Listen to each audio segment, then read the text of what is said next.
I spent 33 years auditioning for the role of Richard Brooks' daughter, paying for affection with silence and perfection. I thought this Christmas would be just another performance, another night of swallowing insults with the wine. Then my father shoved me backward, his hands hard against my chest, and sneered that my seat belonged to his real daughter. That was the moment I stopped begging for a place at the table and decided to burn it down instead. The windshield wipers sliced through the heavy wet snow that smothered Hawthorne Glen. Beating a rhythm that sounded suspiciously like a warning, I gripped the steering wheel of my sedan until my knuckles turned the color of old parchment. 33 years old.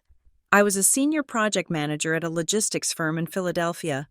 I managed budgets worth millions of dollars. I owned my own condo. I paid my own taxes. And yet, the moment I crossed the county line into the town where I grew up, I reverted to a terrified 12-year-old girl hoping she had cleaned her room well enough to avoid a lecture. Going home for Christmas was not a celebration for me. It was an audit. I checked my reflection in the rearview mirror. My lipstick was a shade of red that my stepmother, Elaine, would likely call aggressive, and my hair was pulled back in a chignon that was tight enough to give me a headache. Perfect. Armor. I rehearsed my lines as the familiar, wealthy streets of the Heights rolled past. Hello. Dad, the house looks beautiful. Yes, work is busy, but good busy. No, I am not seeing anyone special right now because I am focusing on my career. It was a script. It was always a script. My father, Richard Brooks, did not tolerate improvisation. He tolerated success. He tolerated order. And he tolerated obedience. Love was not something you were given in the Brooks household. Love was something you earned, quarterly, like a dividend, and like any volatile market, its value could crash without warning. I turned onto the long, winding driveway that led to the house. It was a sprawling colonial revival that looked like it belonged on the front of a greeting card, complete with tasteful white lights wrapping every ancient oak tree in the yard. It was the house that Brookswood Fixtures built. Every brick, every shingle, every perfectly manicured hedge was paid for by the high-end cabinetry and architectural hardware my father had manufactured for 40 years. My stomach twisted. This year felt different. Usually, the dread was a low hum, a background static I could ignore with enough wine. Today, it was a siren. My father had been distant for months, dodging my calls or answering them with monosyllabic grunts. Elaine had been frantically polite in her texts, sending me 3 different confirmations about the dinner start time, which was unheard of. I parked my car away from the garage, leaving the prime spots for the guests who mattered, and took a deep breath of the freezing air. It smelled of wood smoke and expensive pine mulch. You can handle one more performance. Claire. Just get through dinner, eat the roast, compliment the decor, drive back to Philly before noon tomorrow.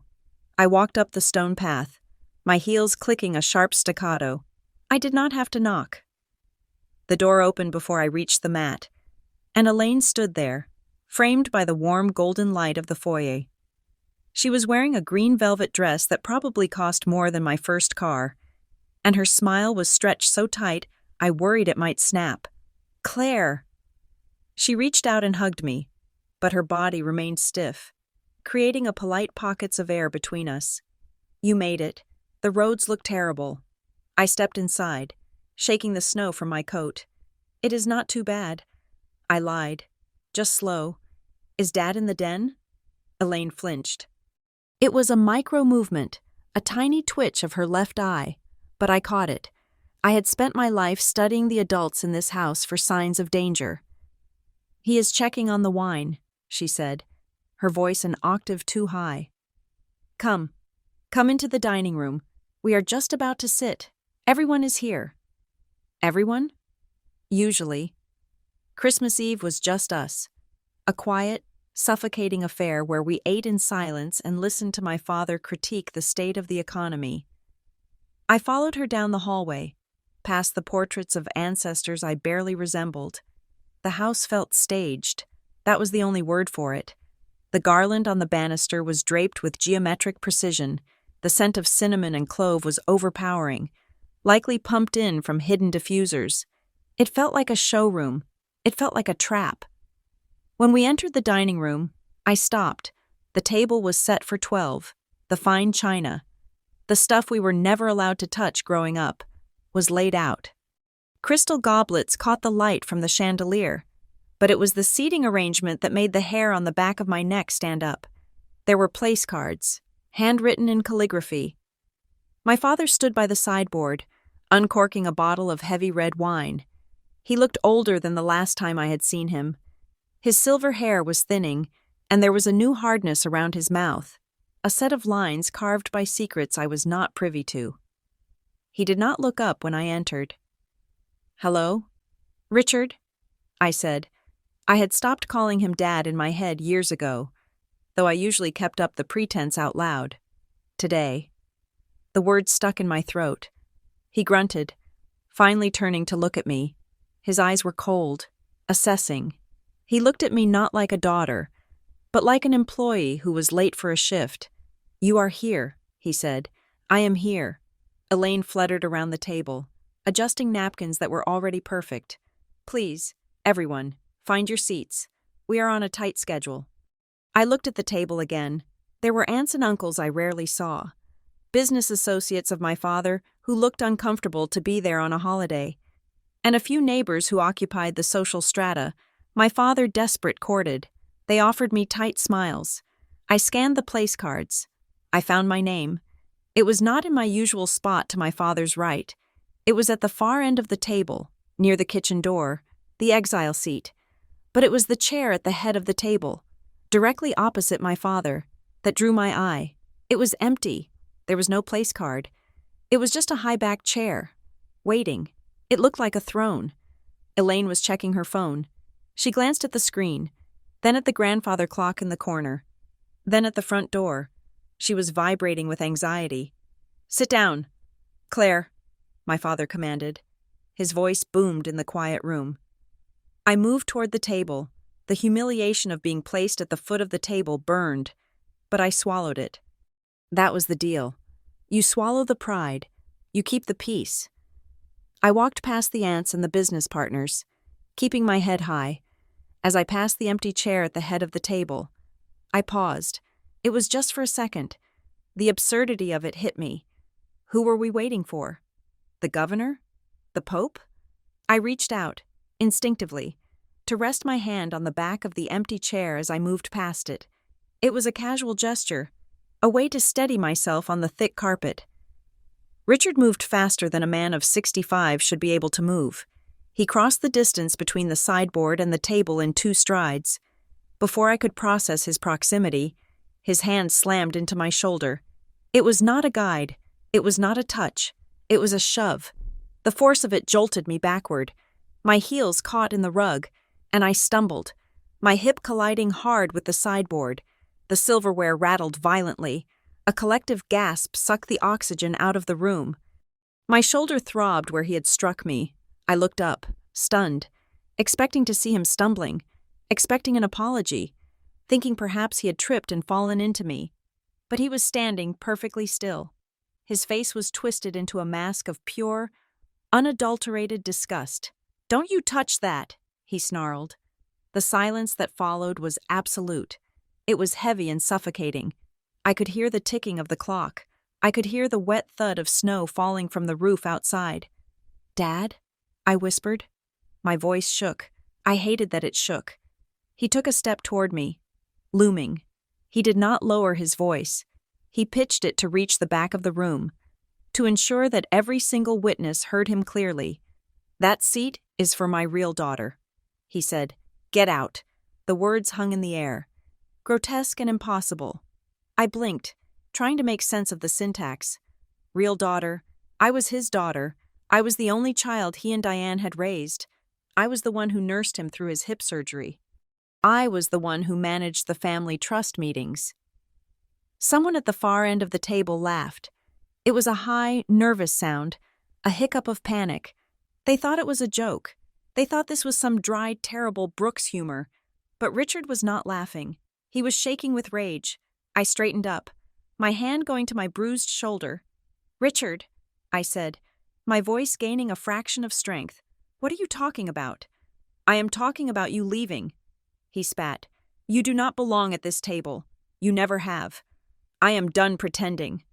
Elaine rushed forward, but she did not go to him. She went to the window, peering out into the dark driveway. Richard, please, she hissed. Not like this.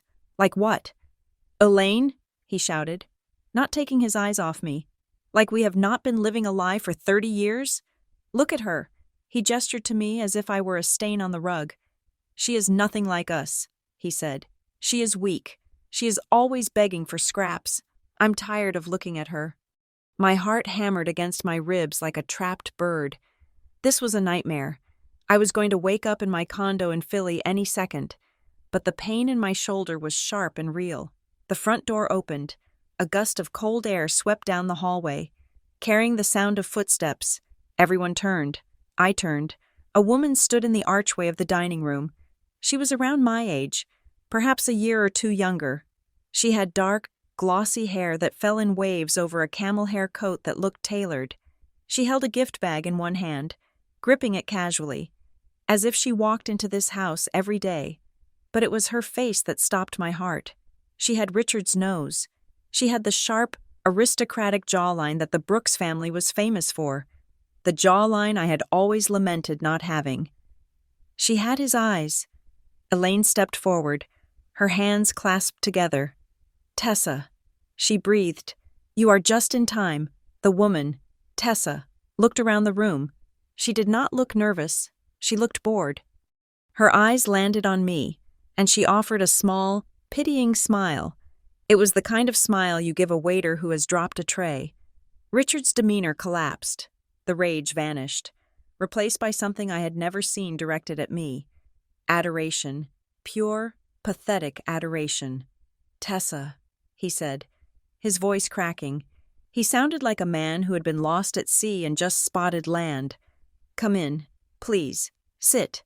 He gestured to the empty chair, the throne. I stood frozen near the sideboard. I was a ghost. I was invisible. Tessa walked past me. She did not say excuse me. She brought with her a scent of expensive perfume and cold air. She placed her gift bag on the table and sat in the chair my father had guarded with physical violence. Richard looked at the room, his chest heaving.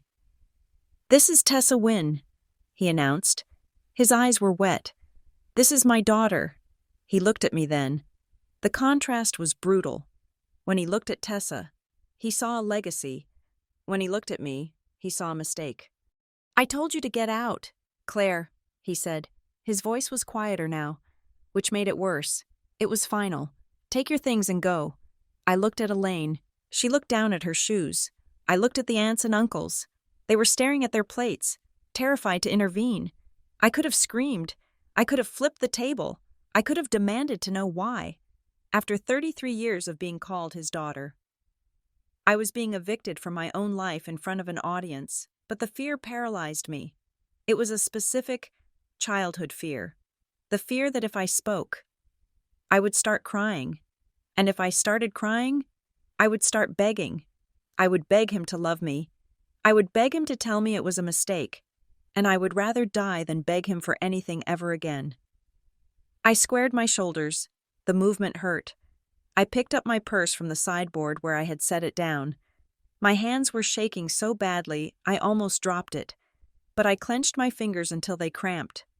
I did not look at Tessa. I did not look at Elaine. I looked my father in the eye.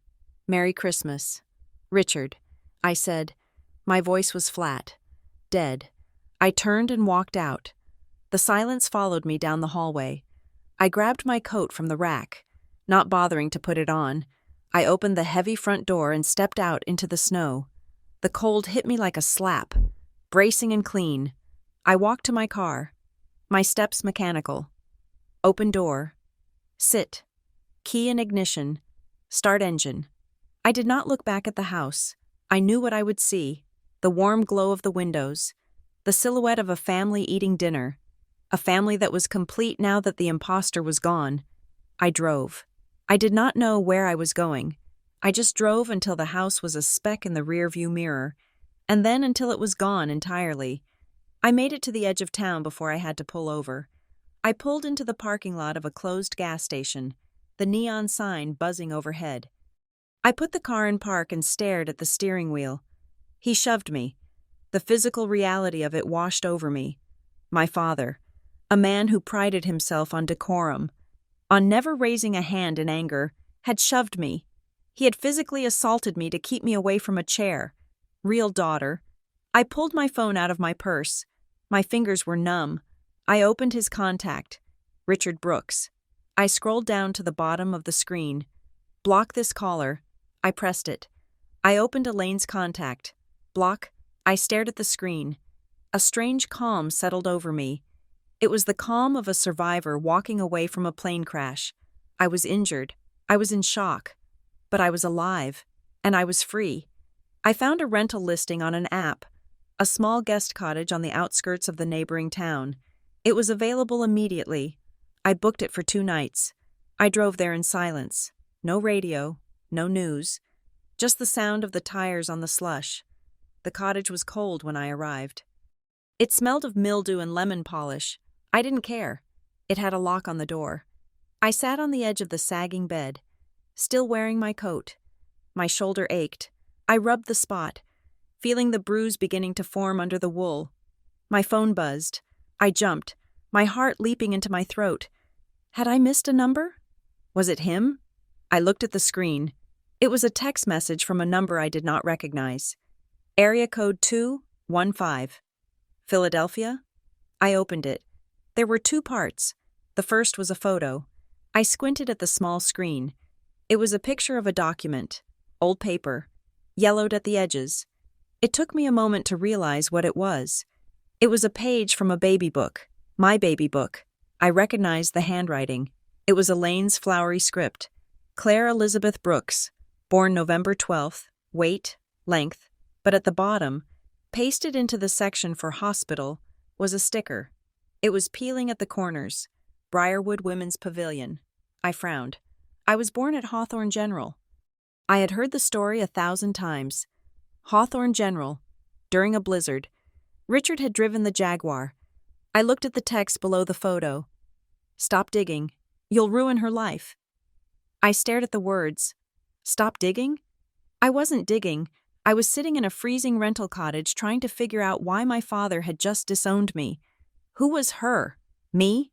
Tessa? My thumb hovered over the delete button. This felt like madness.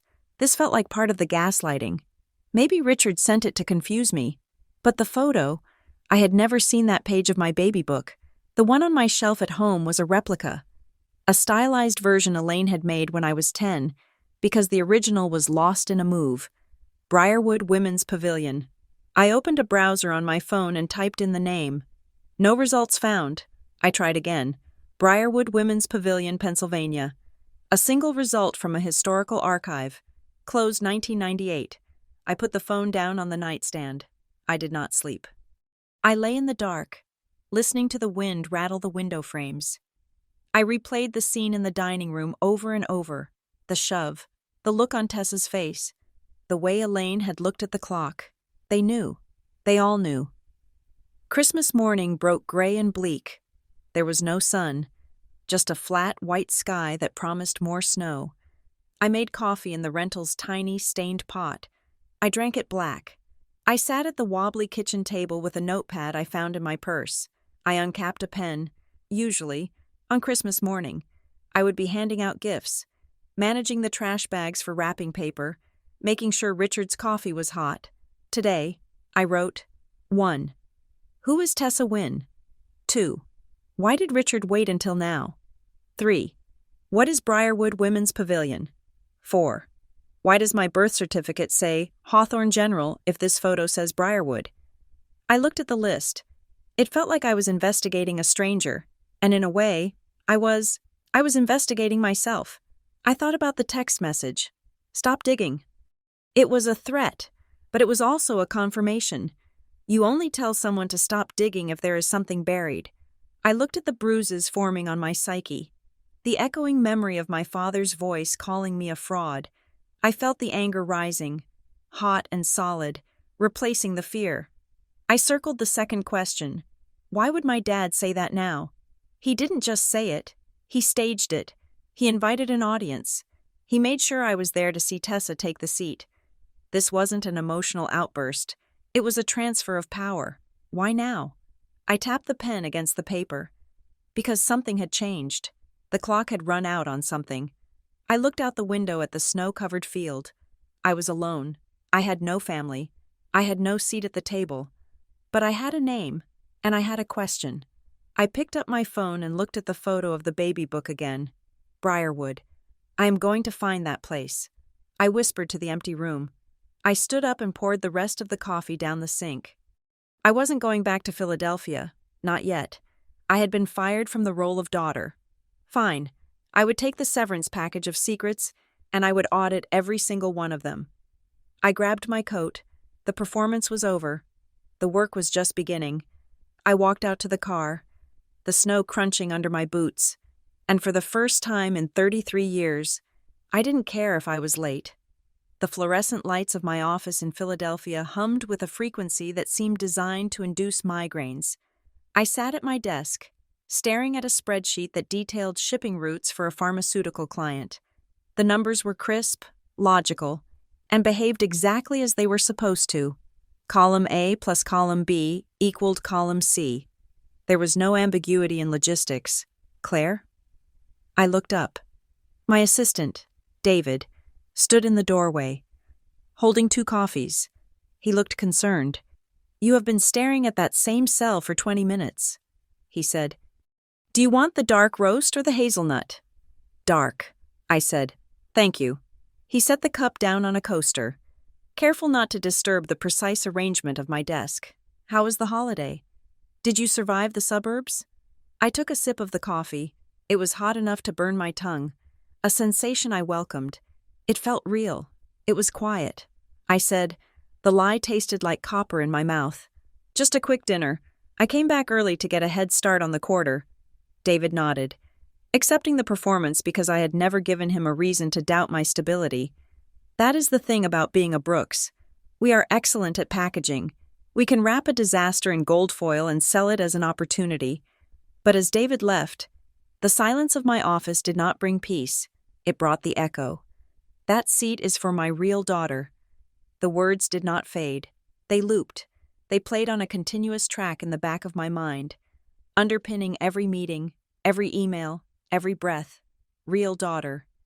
The implication was binary. If Tessa was real, I was fake.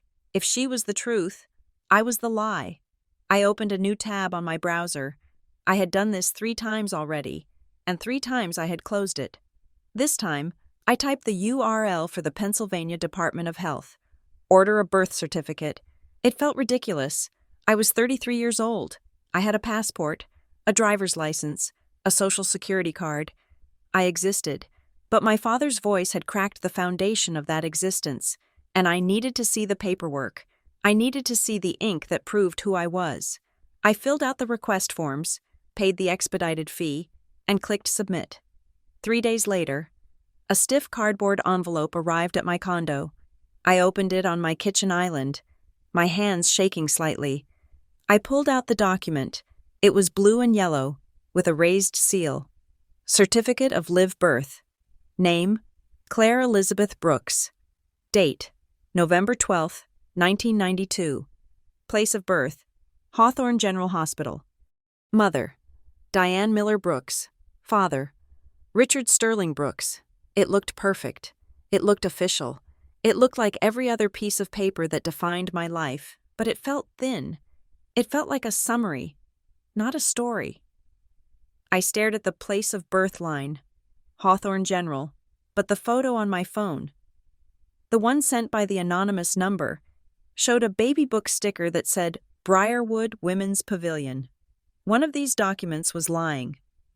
I took a personal day the next morning. I told David I had a dental emergency. I drove back toward Hawthorne Glen, but I did not go to the house. I went to the county records office. It was a drab brick building that smelled of floor wax and stale coffee. I took a number and waited on a hard plastic bench until a woman behind the glass partition called number 42. I walked up. She was older, with glasses on a chain and an expression that suggested she had seen everything and was impressed by none of it. "How can I help you?" she asked. I slid my ID and the new birth certificate under the glass. "I received this copy in the mail," I said, "but I'm trying to update my passport, and I need to verify that this is the long-form version. I have some discrepancy in my personal records regarding the hospital." She picked up the certificate and adjusted her glasses. She typed something into her computer, her long nails clicking rhythmically against the keys. She squinted at the screen. "This is the standard certification," she said. "It is what we issue for identification purposes." "Is there more?" I asked. "Is there an original file?" She tapped a few more keys, then stopped. She looked at the screen, then at me, then back at the screen. Her demeanor shifted. The boredom vanished, replaced by a subtle bureaucratic wall. "Honey, this record is amended," she said. The word hung in the air between us. Amended. It sounded administrative. It sounded harmless. "What does that mean?" I asked. "It means the original record was changed or sealed," she said. "Usually happens with adoptions or corrections made after the first year. The document you have there lists the legal parents as of the amendment date. It supersedes the original." My stomach dropped. "So Richard and Diane Brooks are listed as my parents because they are your legal parents," she said, sliding the paper back to me.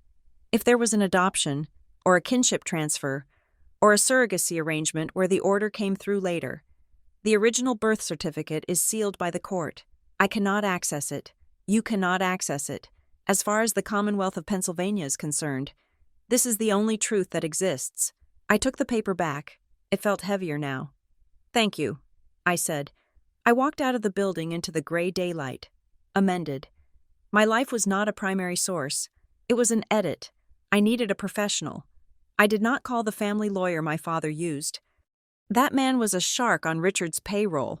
I searched for a family law specialist in Philadelphia who had no ties to Hawthorne Glen, no connections to the Brooks manufacturing empire, and no reason to lie to me.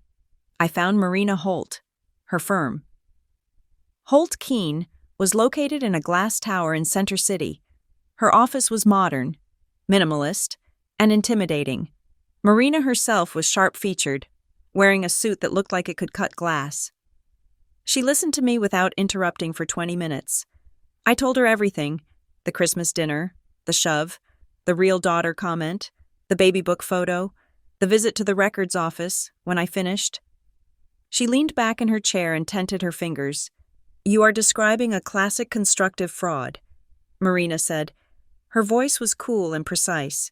"If your birth certificate is amended, and you have evidence of a different birth location, we are looking at a sealed adoption or a falsified origin. What does that mean for me?" I asked. "Legally? It means you are in a precarious position regarding inheritance," she said. "If Richard Brooks is claiming you are not his real daughter, he might be preparing to challenge your status as a beneficiary. In Pennsylvania, an adopted child has the same rights as a biological child, unless a will or trust specifically excludes them. But if he is aggressive, and if there is murky paperwork, he could try to argue the adoption was never finalized, or that it was fraudulent." She pulled a yellow legal pad toward her. "We need to get ahead of this," she said. "We cannot unseal the original birth record without a court order, and we need good cause for that. But we can request non-identifying information. It is a dossier the state keeps for adoptees. It won't give you names, but it might give you medical history, place of birth, and the circumstances of the relinquishment." Relinquishment. Another word that felt like a slap. "Do it," I said. Marina wrote it down. "One more thing. Claire, the timing. You said this happened on Christmas?" "Yes." "And this Tessa woman appeared the same night?" "Yes." Marina looked at me, her eyes dark and serious. "Men like your father do not destroy their families on a whim," she said. "They do it because the math has changed. He is moving assets, or he is hiding something that is about to expire. Watch your mail. Watch your bank accounts. If he shoved you out the door, it is because he needed the room empty." I left her office feeling nauseous. My phone rang as I was walking to the parking garage. It was my mother, Diane.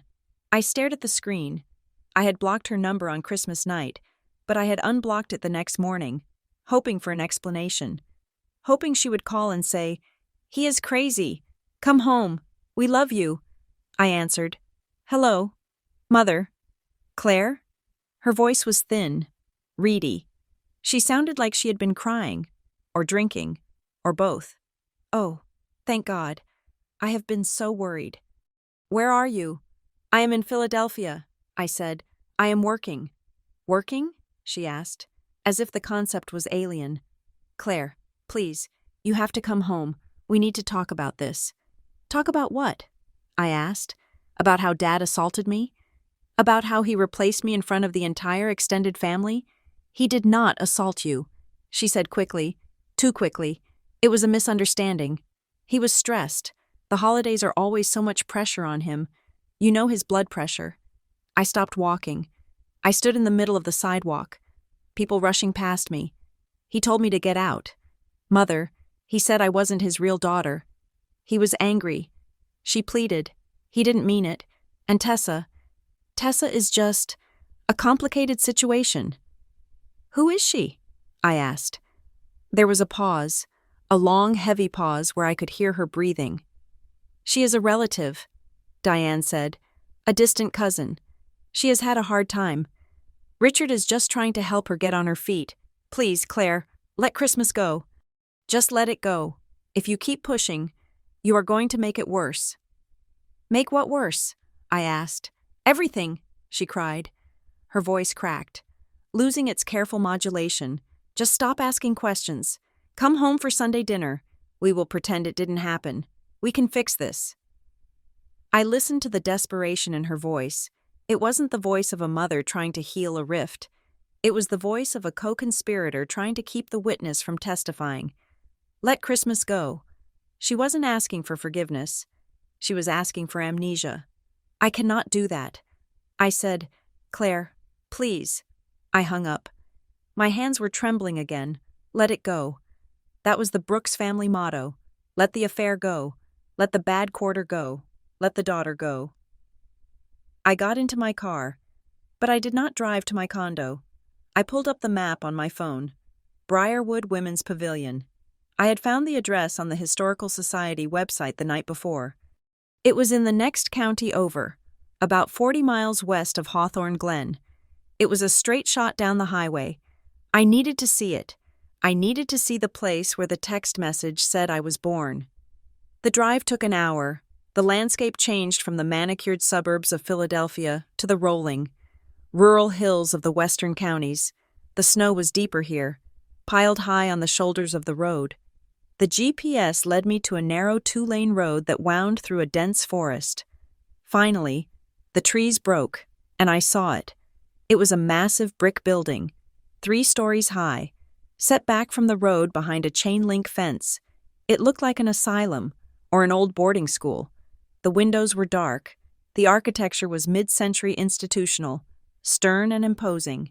A new sign was bolted to the brick gatepost. Valley Self-Storage Climate-Controlled Units. I pulled into the gravel lot. There were a few cars parked near the entrance, likely people storing their holiday decorations or their college furniture. I got out. The air was freezing. I walked up to the fence, through the mesh. I could see the main entrance. The words Women's Pavilion were still etched into the stone archway above the double doors. Though they were weathered and stained with moss, this was a hospital? It looked like a fortress. I took a picture of the archway with my phone. "Excuse me?" I turned. A man in a blue jumpsuit was standing near the gate, holding a clipboard. He looked suspicious. "Can I help you?" "I am just looking." I said, "My grandmother used to work here. Years ago. I wanted to see it." He relaxed slightly. "Not much to see now," he said. "Just boxes and old furniture. Place closed down in the late 90s. Too expensive to bring up to code," they said. "Do you know what kind of hospital it was?" I asked. He shrugged. "Maternity, I think. Wealthy folks mostly. It was private." Private. I thanked him and got back in my car. Private, quiet, closed. I sat in the driver's seat and opened my laptop. I had joined a local community forum for the county the night before. Posing as a historian looking for information on local medical facilities, I had posted a query about Briarwood. I refreshed the page. There was one reply. User, Birdie_RN_75. I worked at Briarwood from 1988 to 1996. It wasn't a regular hospital. We handled quiet transfers. Families with money who needed a solution. What exactly are you looking for? My heart hammered against my ribs. Quiet transfers. I typed a reply. I am looking for information about a birth in November 1992. I am willing to pay for your time. Please.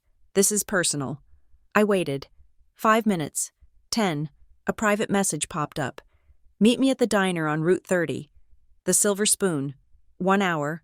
I don't talk online. I drove to the diner. It was a chrome and neon relic that smelled of bacon grease and stale cigarettes. I sat in a booth near the back, watching the door.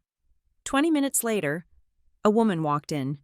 She was in her 70s, wearing a heavy parka and gripping a cane. She had sharp, intelligent eyes that scanned the room. She saw me, the only woman in a business suit, and walked over. You the historian? She asked. I am the one asking questions. I said, please, sit down. Can I get you coffee? She sat, black, and a slice of cherry pie. I ordered for her. She waited until the waitress left before she spoke. I am Birdie, she said. I was a floor nurse at Briarwood for 8 years. We didn't have many historians interested in the place. Most people want to forget it existed. Why? I asked. She laughed, a dry, rasping sound. Because it was a cleaning service. Honey, that is what it was. Young girls from good families got in trouble. They came to Briarwood, needed a baby to disappear. Briarwood, needed a baby to appear because the wife couldn't carry. Briarwood. I felt a chill that had nothing to do with the drafty window. I showed her the photo of the baby book page on my phone, the one with the Briarwood sticker. Do you recognize this? I asked. She squinted at the screen. She adjusted her glasses. That is the intake sticker, she said. We put those on the bassinets. But November 92, she looked at me, really looked at me. She studied my face, my eyes, the line of my jaw. You are a Brooks, aren't you? She asked. I froze. How did you know? She took a sip of her coffee. You look like him, Richard, but you have got the mother's eyes, the real mother. My breath caught in my throat. Who? I whispered. Who was she? Birdie shook her head. We didn't use names, not real ones. The girls were assigned numbers or pseudonyms, but I remember the Brooks case because Richard Brooks was a donor. He paid for the East Wing renovation. He was there that night, pacing the hallway like a caged tiger. She leaned in. There was a tragedy that night, she said softly.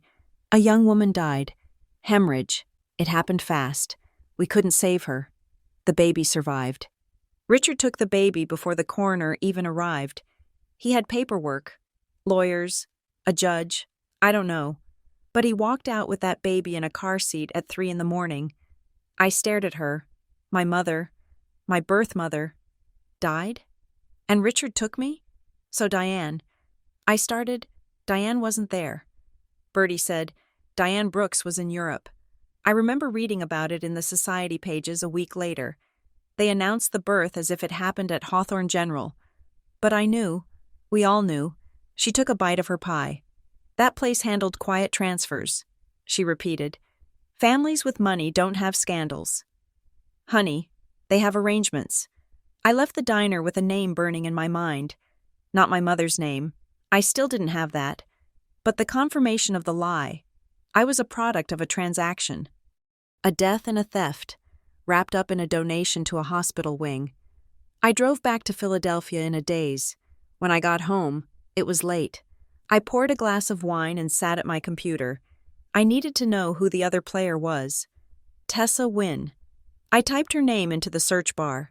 At first, there was very little, a few old high school track records from a town in Maryland, a LinkedIn profile that hadn't been updated in 3 years. But then I added Hawthorne Glen to the search. The results changed. A local Community Gazette article from 2 weeks ago. Brookswood Fixtures welcomes new community liaison. There was a photo. It was Tessa. She was standing next to Richard. They were both wearing hard hats, holding golden shovels at a groundbreaking for a new warehouse. They looked like a team. They looked like father and daughter. I scrolled down. Tessa Wynn, returning to the area after a career in nonprofit management, says she is eager to reconnect with her roots. Family is everything. Wynn stated, Roots? I searched for Tessa Wynn Fundraiser, another hit, a gala for the local historical society, held 3 days before Christmas. Guests included Richard and Elaine Brooks, and special guest Tessa Wynn. She hadn't just arrived on Christmas Eve. She had been there for weeks, maybe months. They had been integrating her, testing her, parading her around town to see if she fit the role, and when she passed the audition, Richard decided to fire the understudy. Me? I felt a surge of nausea. It wasn't just rejection. It was replacement. He was swapping us out like defective parts in a machine. I heard the mail slot clatter. I jumped. It was late for mail. I walked to the door. A thick white envelope lay on the floor. It wasn't regular mail. It had been hand-delivered or sent via overnight courier. I picked it up. Halston Pierce, LLP, Attorneys at Law. Urgent. Personal and confidential. I had never heard of Halston Pierce. I tore it open. Inside was a sheaf of documents on heavy bond paper. I scanned the cover letter. Dear Miss Brooks, we represent the trustees of the Larkhaven Trust. You are receiving this notice because you are listed as a secondary beneficiary and signatory on the founding charter dated January 1993. A family asset clarification meeting has been scheduled for January 28th at our offices. The purpose of this meeting is to restructure the trust assets and remove outdated beneficiary clauses. I read the next paragraph, and my blood ran cold. Your presence is mandatory to waive your rights and facilitate the transfer of control to the primary beneficiary designated by the grantor's estate. And then, at the very bottom, in bold text, your signature is required to prevent default actions against the held assets. I sank onto the floor of my hallway. Larkhaven Trust, January 1993. That was 2 months after I was born. I had never heard of this trust. I didn't know I was a beneficiary. I didn't know I had rights to waive. But Richard knew. That is why he shoved me. That is why he staged the humiliation. He needed me broken. He needed me desperate. He needed me to walk into this meeting and sign whatever he put in front of me just to make the pain stop. Default actions. That sounded like debt or leverage. He wasn't just disowning me. He was trying to rob me. Or maybe I was the only thing standing between him and something he wanted very, very badly. I looked at the date of the meeting, January 28th. That was in 4 days. I stood up. I clutched the letter in my hand. I walked to my kitchen and picked up my phone. I dialed Marina Holt's office number. Even though I knew it was after hours, I left a message. Marina, it is Claire. I just got a letter about something called the Larkhaven Trust. They want my signature. They say it is urgent. I took a deep breath. I am not signing it. I am not signing anything. I hung up. I walked to the window and looked out at the city lights. I thought about the empty chair at the table. I thought about the nurse's story of the dead girl and the stolen baby. I thought about Tessa Wynn holding a golden shovel. My father wanted a war? He thought he had already won because he had the money and the real daughter? He forgot one thing. He raised me. He taught me exactly how to fight dirty. I went back to my desk and pulled out a fresh notepad. To do. 1. Find out what is in the Larkhaven Trust. 2. Find out who Evelyn Wynn is, Tessa's last name. 3. Survive. I wrote the last one in heavy, dark strokes. I wasn't going to let Christmas go. I was going to wrap it around his neck. The conference room at Halston and Pierce, LLP, was designed to make people feel small.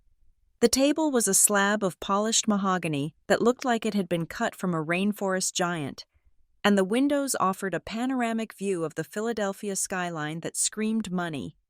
I walked in with Marina Holt, my attorney, whose heels clicked against the marble floor with the rhythm of a metronome counting down to an execution. I was wearing my best suit, a charcoal gray tailored blazer and matching trousers. I had spent an hour on my makeup, ensuring that the dark circles under my eyes were buried under layers of expensive concealer. I needed to look like a beneficiary, not a victim. Richard was already there. He sat on one side of the table, flanked by Elaine and Tessa. They looked like a tableau of corporate unity. Richard wore his Navy power suit, the one he saved for board meetings and union negotiations. Elaine was in pearls and a stiff tweed jacket, her hands clasped white-knuckled in her lap, and Tessa looked like the heiress she was claiming to be. She wore a silk blouse and a blazer that looked suspiciously like one I had left in my childhood closet years ago. When I entered, Richard didn't stand. He barely glanced up from the documents in front of him. "You are late," he said. His voice was bored. "We are exactly on time. Mr. Brooks," Marina said. Her voice was sharp enough to slice paper. She pulled out the chair opposite him and gestured for me to sit. Richard finally looked at me.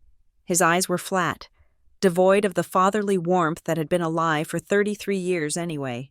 "I am surprised you came, Claire," he said. "I thought you would have the dignity to handle this via email. This is a family matter. I am family," I said, sitting down. I placed my hands on the table, palms down, and according to the certified letter I received, my signature is required to prevent you from defaulting on your assets. So here I am. Tessa turned her head slowly to look at me. Her expression was unreadable. She wasn't glaring. She was studying me. It was the look of a predator assessing the nutritional value of a prey animal. A man at the head of the table cleared his throat. He was elderly, with a face that looked like it was made of crumpled parchment. "I am Arthur Vance, the senior trustee for the Larkhaven Trust," he said. "Thank you all for coming. We have a complex agenda today." Richard waved a hand dismissively. "Let us skip the preamble. Arthur, we are here to clarify the beneficiary structure so we can leverage the warehouse parcel for the refinancing deal. Claire is here to sign the waiver acknowledging her removal as a contingent beneficiary due to changed family circumstances." He looked at me with a cold, triumphant smile. "Since she is not a blood relation, her claim is void. We just need the formality of the signature to satisfy the underwriters." The room went silent. I felt a spike of adrenaline, hot and sharp. He was trying to erase me administratively. Marina leaned forward. "Mr. Brooks," she said, her voice deceptively calm, "I believe you are operating under a significant misunderstanding of the trust instrument." Richard frowned. "Excuse me?" "Mr." Vance shuffled his papers. "Mr. Brooks is correct that the trust was established to benefit the direct lineage of the Brooks family," Vance said. "However, the creator of the trust, the late Margot Brooks, was very specific in her drafting. Margot, my aunt, the woman who had died when I was 12. I remembered her as a scent of lavender and cigarettes. A woman with a sharp laugh who always looked at Richard with a mixture of amusement and pity." Vance looked at me. "Claire Elizabeth Brooks is not listed as a contingent beneficiary," Vance said. "She is listed as a protected beneficiary." Richard slammed his hand on the table. "What is the difference?" he snapped. "She is not my daughter. The trust is for my children. Tessa is my child. Claire is a mistake, a clerical error we are correcting." Vance looked over his reading glasses. "The trust does not define beneficiary by biological paternity. Richard, it defines it by name, and Margot Brooks was explicit. I will read from Clause 7, Section B." He picked up a document. "Control of the Larkhaven assets, specifically the deed to the warehouse facility at 404 River Road and the intellectual property rights to the Brookswood patent portfolio, shall be held in joint stewardship. No sale, transfer, encumbrance, or refinancing of said assets may occur without the unanimous written consent of all protected beneficiaries. The protected beneficiary is named herein as Claire Elizabeth Brooks." Vance set the paper down. "Furthermore," he added, "there is a non-removal clause. Claire cannot be removed from the trust for any reason other than her own death or voluntary recusal. Her status is irrevocable. The silence that followed was heavy enough to crush a lung. Richard's face went a shade of gray I had never seen before. It wasn't anger, it was terror. He stared at Vance. "That is impossible," he whispered. "Margot wouldn't do that. She knew. She knew the truth. She knew." Vance agreed. "That is why she wrote it that way." I looked at Richard. The mask had slipped. He wasn't the arrogant patriarch anymore. He was a desperate man who had just realized the lock on the safe had changed combination. "You need the warehouse," I said softly.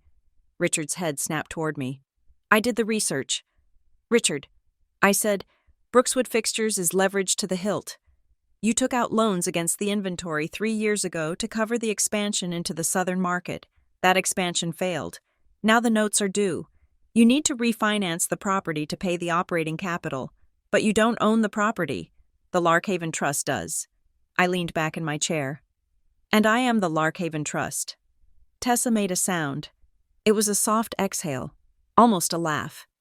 "Well," she said. Her voice was smoky, low. "That is a plot twist." Richard turned on her. "Shut up, Tessa." He looked back at me. His eyes were pleading now, a grotesque pantomime of fatherhood. "Claire, listen to me. This is business. The company employs 300 people. If we don't refinance by the 1st of the month, we trigger a recall. The whole thing goes under. Your mother, Elaine, her pension is tied to this. Don't you dare." I said, "Don't you use her as a shield. You told me to get out. You told me I wasn't real. Well, this signature is real, and it is staying in my pen." Richard stood up. He looked like he wanted to hit me again. "You ungrateful little—" "Mr. Brooks," Marina said, standing up to meet him. "I suggest you sit down before I call security. My client is under no obligation to sign anything. In fact, given your hostile behavior, we are inclined to order a full audit of the trust's management over the last 20 years before we even consider a proposal." Richard froze. An audit. If he was desperate to refinance, an audit was the last thing he wanted. It would expose every skeleton in the ledger. "Fine," Richard spat. He gathered his papers, his hands shaking. "We will reconvene. But do not think this is over. Claire, you are holding a grenade. If you pull the pin, you blow us all up." He stormed out. Elaine followed him, looking terrified. Tessa didn't move immediately. She stood up slowly, smoothing the front of her blazer. She looked at me across the table. "You are tougher than you look," she said. I didn't answer her. She smiled. A cold, thin expression. "I respect that," she said. "But Richard is right about one thing. He will burn the house down with you inside it rather than let you win." She turned and walked out. I let out a breath I had been holding for 20 minutes. My hands were trembling under the table. "You did well," Marina said, packing her briefcase. "We have leverage. Now we need to figure out why Margot gave it to you." We left the conference room. I felt drained, hollowed out. As we reached the elevators, a young woman in a skirt suit hurried after us. "Ms. Brooks?" I turned. She was clutching a manila envelope. "I am the paralegal for Mr. Vance," she said, lowering her voice. "He asked me to give you this. He said he was under instruction to hold it until the day your status as a beneficiary was challenged." She handed me the envelope. It was yellowed with age, sealed with red wax that had cracked over time. "Thank you," I said. I didn't open it until I was in my car. Parked 3 levels down in the concrete garage. The paper inside was thick, expensive stationery. The handwriting was jagged, hurried. "Claire, if you are reading this, it means the clock ran out. I always told Richard that secrets have a shelf life, but he never listened. He thinks he can control the narrative because he pays for the ink, but he cannot pay for the truth. I created this trust not to give you money, but to give you a shield. I knew that one day he would get scared. And when Richard gets scared, he sacrifices people. He sacrificed your mother, the first one, and he will sacrifice you if he thinks it will save his reputation. You were not adopted. Claire, not in the way they tell you. You were a settlement, a private arrangement to cover up a tragedy that would have ruined him. Briarwood was not just a hospital, it was a vault. And you are the key he stole. If he is calling you not real, it is because the person who made you real is gone, and he thinks he is safe. He is not. Check the dates. Check the money. And for God's sake, do not sign anything. Aunt Margot. I sat in the dark car, the letter shaking in my hands. A settlement. A tragedy. I wasn't just a quiet adoption. I was hush money in the form of a human being. I started the car. I wasn't going back to work. I was going to Hawthorne Glen. I drove fast, the letter burning a hole in my passenger seat. I needed to see Diane. I needed to look her in the eye. When I pulled into the driveway of the Brooks estate, Richard's car wasn't there. He was probably at the office, screaming at his accountants. I walked to the front door and used my key. I half expected it not to work, expected Richard to have changed the locks. But the tumblers clicked. He hadn't gotten around to it yet. The house was quiet. "Mother?" I called out. Diane appeared at the top of the stairs. She was wearing a bathrobe. Though it was 2 p.m, she looked pale, her face scrubbed of makeup. "Claire?" she whispered. "You shouldn't be here. If he comes back." I walked up the stairs, meeting her at the landing. "I don't care if he comes back." I said, "I just spoke to the lawyers. I saw the trust documents. I read Margot's letter." Diane's face crumbled. She gripped the banister for support. "Margot," she said, her voice trembling. "She always caused trouble. She saved me." I said, "Which is more than you did. I didn't mean to." Diane started, tears spilling over. "Stop," I said. "Stop the performance. I know about Briarwood. I know about the quiet transfer. I know I was a settlement." Diane closed her eyes. "Tell me," I demanded. "Why did you agree to it? Why did you raise another woman's child and let Richard treat me like an employee?" Diane opened her eyes. They were filled with a profound, terrifying weakness. "Because I couldn't give him an heir," she whispered. "We tried for 10 years. He was going to leave me. Claire. He was going to divorce me and marry someone else. And then the accident happened. The girl died. And Richard saw a way to solve everything." "The girl? Who was she?" I asked. Diane shook her head. "I never asked. He told me not to ask. He brought you home in the middle of the night, tiny and screaming, and said, 'This is our daughter now. This fixes the scandal. This keeps the family together.'" She reached out a hand. "But I stepped back. I agreed because it was supposed to protect you." She sobbed. "Being a Brooks. It gave you a life, schools, safety, money. I thought it was a fair trade." A trade. My entire identity had been a business transaction.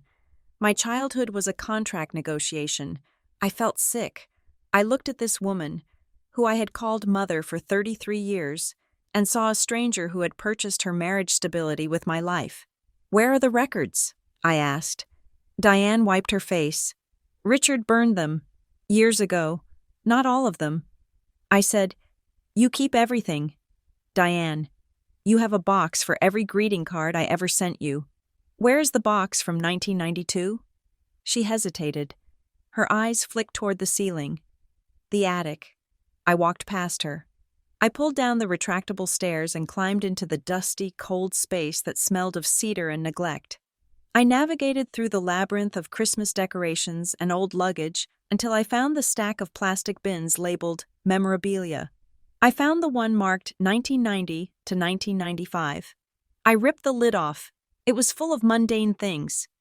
Tax returns, receipts for furniture, invitations to galas, and at the bottom, a manila envelope. I opened it. There were photos. Not the professional studio portraits that hung downstairs. These were Polaroids, candid, blurry. One showed Richard, younger, looking terrified, holding a bundle of blankets. Another showed a hospital room, not a modern one. It looked like a hotel room with medical equipment. And then, a photo of a bassinet. Inside was a baby. Me.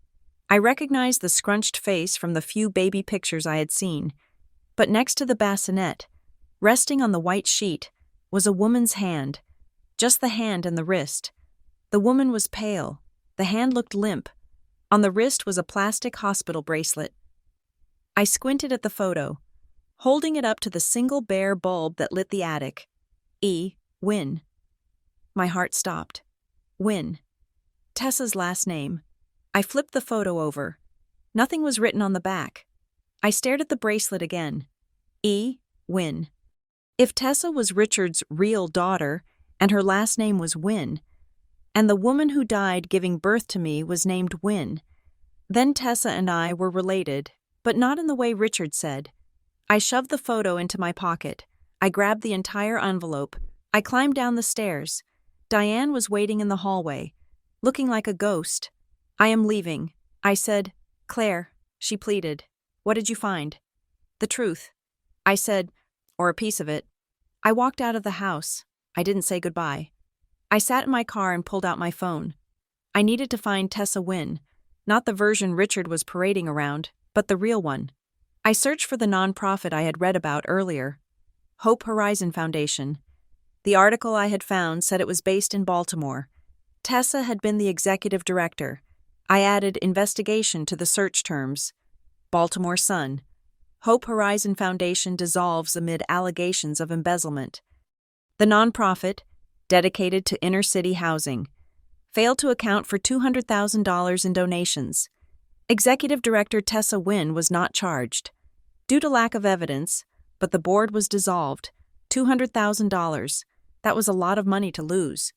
But it wasn't enough to explain why she was here, claiming to be an heiress to a multi-million-dollar company, unless she was desperate. I looked at the photo of the wrist again. Wynn. Tessa Wynn. Could Wynn be Tessa's mother? If Tessa's mother died giving birth to me, that would make Tessa my sister, my half-sister. But Richard said Tessa was his real daughter. If Tessa was his daughter, and I was the baby of the woman who died. My head was spinning.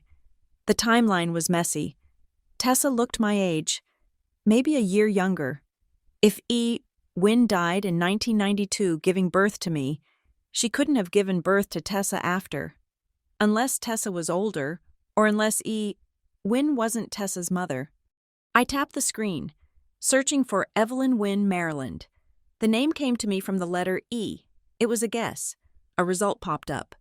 Evelyn Wynn, 58, Cedar Hollow, Maryland, 58. If she was 58 now, she would have been 25 in 1992. She was alive. I looked at the photo of the limp hand. I had assumed the woman was dead because of Bertie's story, but maybe the woman in the photo wasn't the one who died. Or maybe the bracelet belonged to someone else. I had an address. Cedar Hollow was 2 hours south. But first, I needed to understand the weapon. Richard was using the real daughter story to break the trust. He needed me to be a fraud so he could bypass Margot's protection clause. He needed Tessa to be the blood heir, so the courts would recognize her claim over mine. He wasn't just embracing a long-lost child. He was hiring a mercenary. Tessa needed money because of the scandal. Richard needed a biological heir to break the trust. It was a deal. I looked at the house one last time. It looked like a mausoleum. I wasn't going to let them win. I wasn't going to let them erase me. I put the car in gear. I had a name, Evelyn Wynn, and I had a question that was going to tear the roof off this entire family. Who really died in that room at Briarwood? Cedar Hollow, Maryland, was not a town you found by accident. It was a collection of clapboard houses and rusted mailboxes clinging to the edge of a dense, gray forest, the kind of place people moved to when they wanted to fall off the map. I drove my rental car down a gravel road that threatened to crack the axle, checking the address I had scrawled on the back of a receipt. Number 412. It was a small bungalow with peeling blue paint and a porch that sagged under the weight of overgrown wisteria vines. A wind chime made of old silverware clattered aggressively in the winter breeze. I killed the engine. My heart was beating a frantic rhythm against my ribs. I had the photo in my pocket, the grainy Polaroid of the baby in the bassinet, and the wrist wearing the bracelet labeled E. Wynn. I walked up the steps and knocked. The woman who opened the door was not the glamorous villain I had half expected. She was small, with hair the color of steel wool pulled back in a severe ponytail. She wore a heavy knit cardigan and held a mug of tea as if it were a source of heat she couldn't afford to lose. "Can I help you?" she asked. Her voice was guarded, the suspicious tone of a woman used to debt collectors or evangelists. "Evelyn Wynne?" I asked. She didn't nod, but her eyes narrowed. "Who is asking?" "My name is Claire Brooks," I said. "I am looking for information about a transfer that happened at Briarwood Women's Pavilion in November of 1992. The reaction was immediate. Her face drained of color, leaving her skin looking like parchment. The hand holding the mug trembled, splashing hot tea onto her knuckles. But she didn't flinch. "I don't know what you are talking about," she said, her voice dropping to a whisper. "Go away." She tried to close the door. I jammed my boot into the gap. It was rude, it was aggressive, and it was something the old Claire would never have done, but the old Claire was dead. "I have a photo. Evelyn," I said, pulling the Polaroid from my pocket and holding it up through the crack in the door. "I have a photo of a baby, and I have a photo of a wrist wearing a bracelet with your name on it." She stopped pushing. She looked at the photo, her eyes filled with a sudden, devastating grief that hit me like a physical wave. "Please," I said, softening my voice. "I am the baby in that picture, and I just want to know who I am." Evelyn stared at me for a long moment. She searched my face, looking for something. A ghost, perhaps. "You have her chin," she whispered. She stepped back and opened the door. "Come in." The inside of the house was clean but sparse. She led me to a kitchen table covered in a plastic tablecloth and sat down heavily. I sat opposite her. I placed the photo on the table between us. "You were there," I said. Evelyn nodded. She traced the edge of the photo with a shaking finger. "I was there," she said. I was holding her hand when she took her last breath. "Who?" I asked. "Who was she?" Evelyn looked up at me, and her eyes were wet. "Your mother," she said, "but not the one you know, not Diane." She took a deep breath, as if exhaling a secret she had held for 3 decades. "Her name was Julianne," Evelyn said. "Julianne Miller. She was Diane's younger sister." I felt the room tilt. Diane's sister? I knew Diane had a sister who had died young, a tragedy the family never discussed. A portrait in the hallway of a laughing girl with wild hair. I had been told she died in a car accident. Julianne was the wild one. Evelyn continued. "Diane was the perfect one, the one who married the wealthy manufacturer, the one who followed the rules. Julianne. She was full of fire. She got in trouble. She fell in love with a man Richard didn't approve of, a musician who left town before she even started showing." Evelyn paused, looking out the window at the gray sky. "Diane couldn't have children," she said. "It was the great shame of the Brooks dynasty. Richard was obsessed with legacy. He needed an heir. And then Julianne got pregnant. I think I stopped breathing. The pieces were clicking together with the sickening sound of a locking mechanism. Richard hid her," I said. "He sent her to Briarwood." Evelyn confirmed. "He paid for everything. The plan was a private adoption. Diane and Richard would take the baby, raise it as their own, and Julianne would go back to her life with a payout. It was supposed to be clean, a quiet transfer." She looked at the photo again. "But it went wrong. Julianne had a complication. Placental abruption. There was so much blood. The doctors at Briarwood. They weren't equipped for an emergency of that scale. They called for an ambulance, but it was too late. She bled out in that room." Evelyn touched the wrist in the photo. She was terrified. Evelyn whispered. She grabbed my hand. I gave her my bracelet, the one from the hospital admission, because hers had snapped off. I told her to hold on. She looked at me, tears spilling onto her cheeks. "She died knowing you were safe, Claire. But she died because Richard didn't want the scandal of a sister-in-law having a baby out of wedlock in a public hospital. He wanted secrecy more than he wanted safety." I sat there, Frozen. I wasn't Richard's daughter. I wasn't even adopted from a stranger. I was his niece. I was the daughter of the woman he had hidden away to die. And the lie? The merciful lie that I was their biological child? It wasn't mercy, it was theft. He took you that night, Evelyn said. He had the lawyers there before the body was cold. A kinship adoption, sealed by a judge in his pocket. He spun the story that you were his and Diane's. Born early, born privately. He erased Julianne. He erased the musician father. He erased everything messy and gave you the Brooks name. She looked at me with pity. He convinced himself he saved you. Claire, that is what he told me when he paid me to leave town, he said. I am giving her a kingdom. You would leave her to be an orphan. I felt a laugh bubble up in my throat, hot and acidic. He didn't give me a kingdom. I said, he gave me a job. I stood up. I felt two opposing griefs crashing into each other.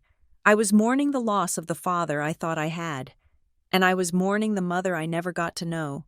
But mostly, I felt a terrible clarity. I understood now. I understood why I always felt like I was being audited in my own home. I understood why Richard's love was always conditional, based on my grades, my behavior, my ability to reflect well on him. He wasn't raising a daughter. He was managing an asset he had acquired from a distressed sister-in-law. I was a cleanup operation that had learned to walk and talk. Thank you, Evelyn, I said. She stood up. What are you going to do? I am going to finish the audit, I said. I drove back to Philadelphia in a silence that felt heavy and electric.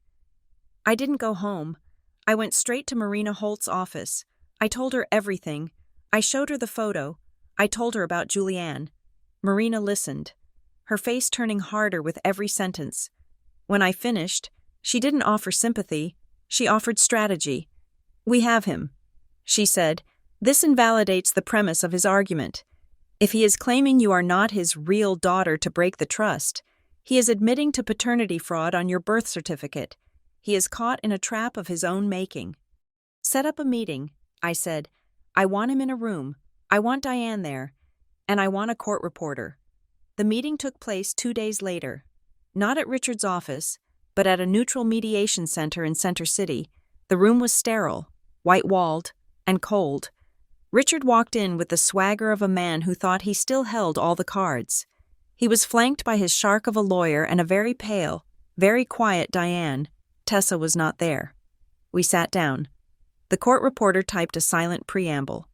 Mr. Brooks, Marina began. We are here to discuss the status of Claire Brooks regarding the Larkhaven Trust.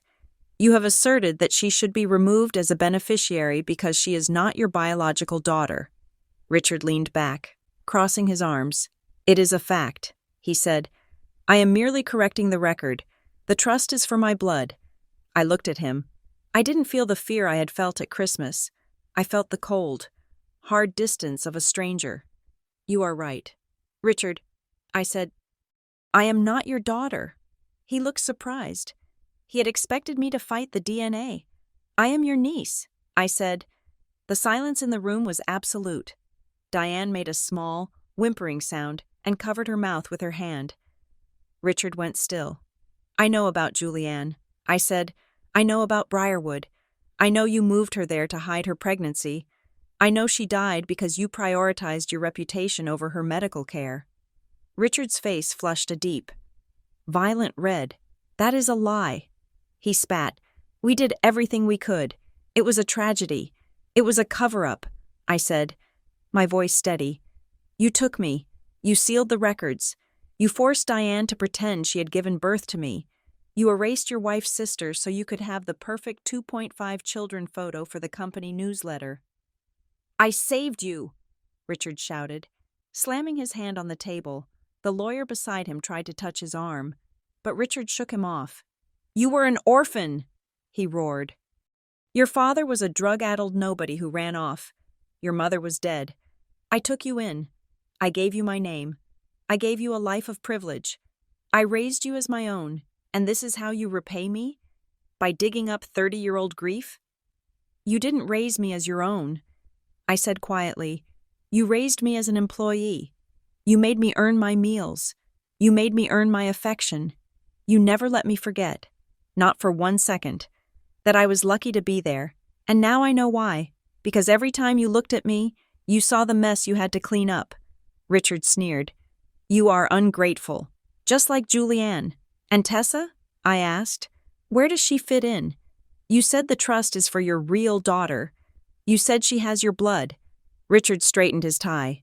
He regained his composure, pulling the mask of the patriarch back into place. Tessa is my daughter, he said coldly. My biological daughter. I looked at Diane.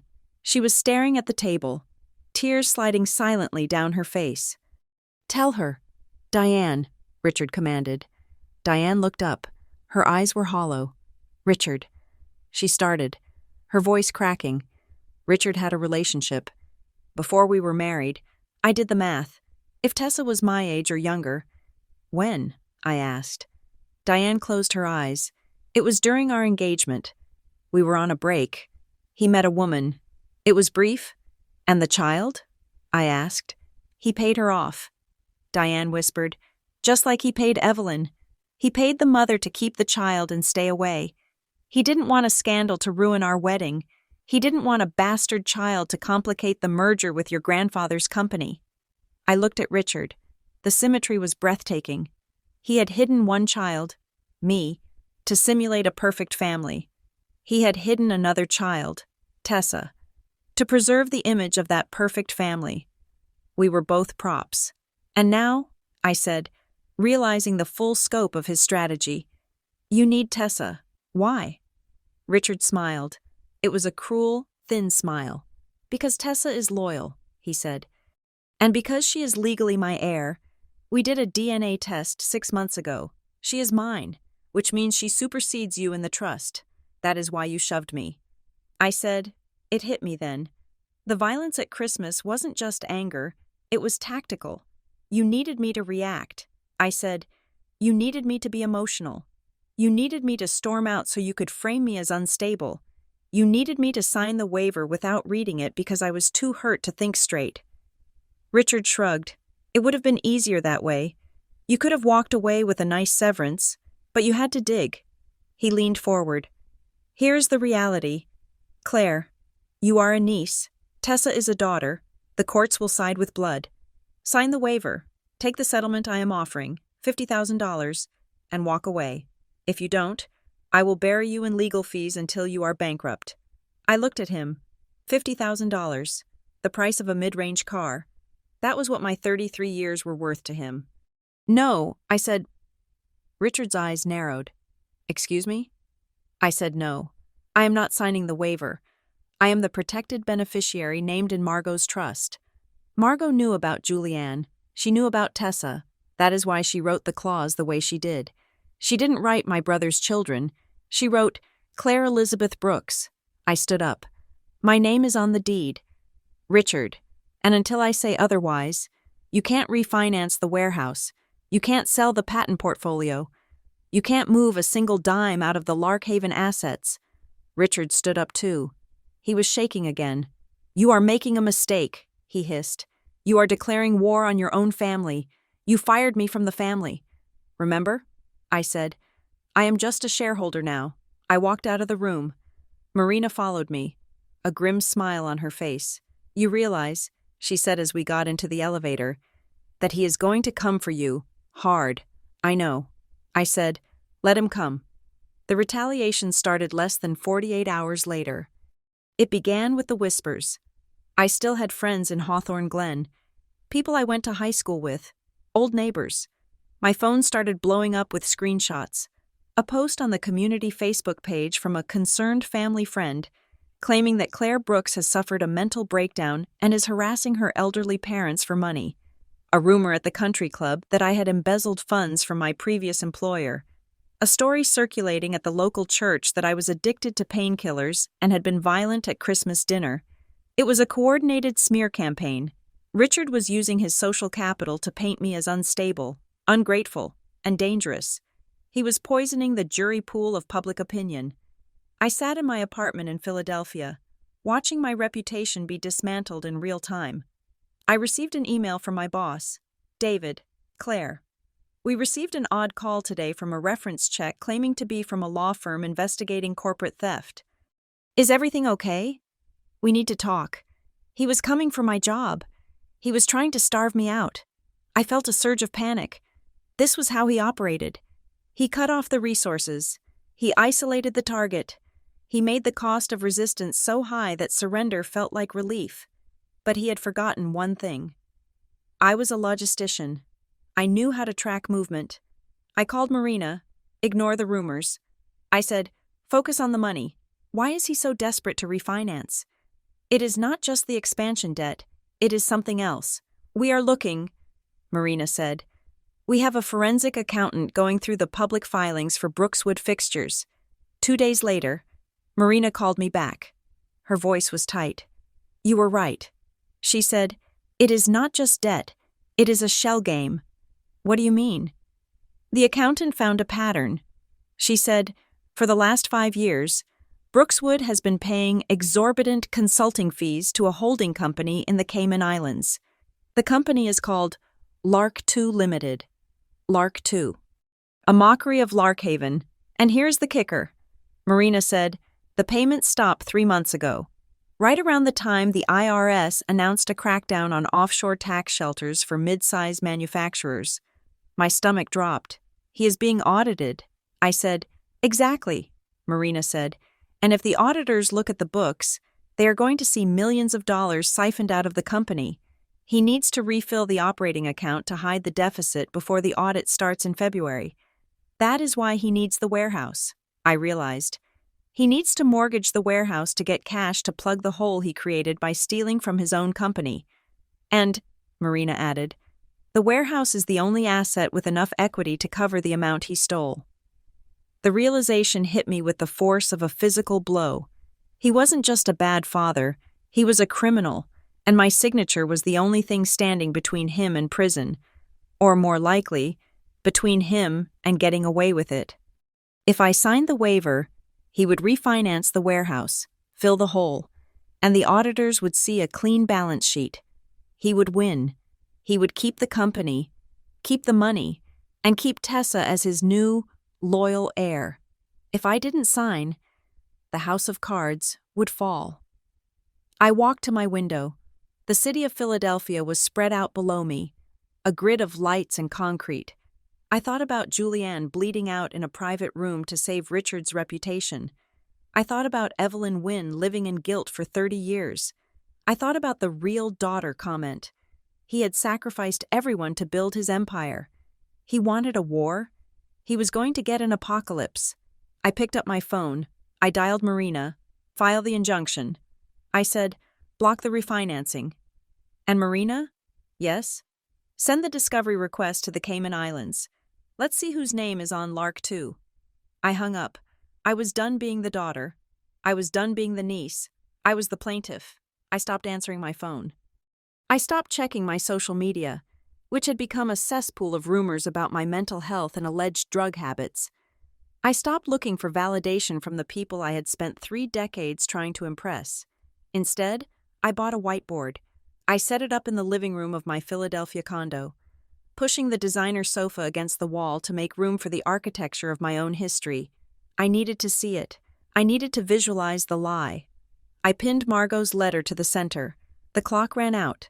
Around it, I arranged the documents I had gathered, the amended birth certificate, the photo of the bassinet at Briarwood, the printout about the Hope Horizon Foundation scandal, the text message from the unknown number. I was building a timeline, not a family tree, but a chain of custody. November 1992. I am born to Julianne Miller at Briarwood. Julianne dies. Richard takes me. January 1993. The Larkhaven Trust is formed by Margot Brooks. August 2005. Tessa Wynne graduates high school in Maryland. October 2025. Lark 2. Limited is registered in the Cayman Islands. December 2025. Richard shoves me. I step back, uncapping a red marker. I drew a line from the trust to the Cayman Islands. The narrative Richard was selling was that he was a protective father forced to make a hard choice. The narrative the data was telling was that he was a panicked CEO trying to plug a leaking ship with human bodies. I need everything. I told Marina on the phone, every scrap of paper Margot ever touched, every email Richard sent during the formation of the trust. We are in discovery, Marina said. Her voice was tired but sharp, but they are stonewalling. They claim the older files were lost in a flood at the warehouse in 2010. They weren't lost, I said, staring at the whiteboard. Richard doesn't lose things that can incriminate him. He hides them. The breakthrough didn't come from a subpoena. It came from a funeral. I saw the obituary online for a local town councilman in Hawthorne Glen. I didn't know the man, but I knew the officiant listed for the service.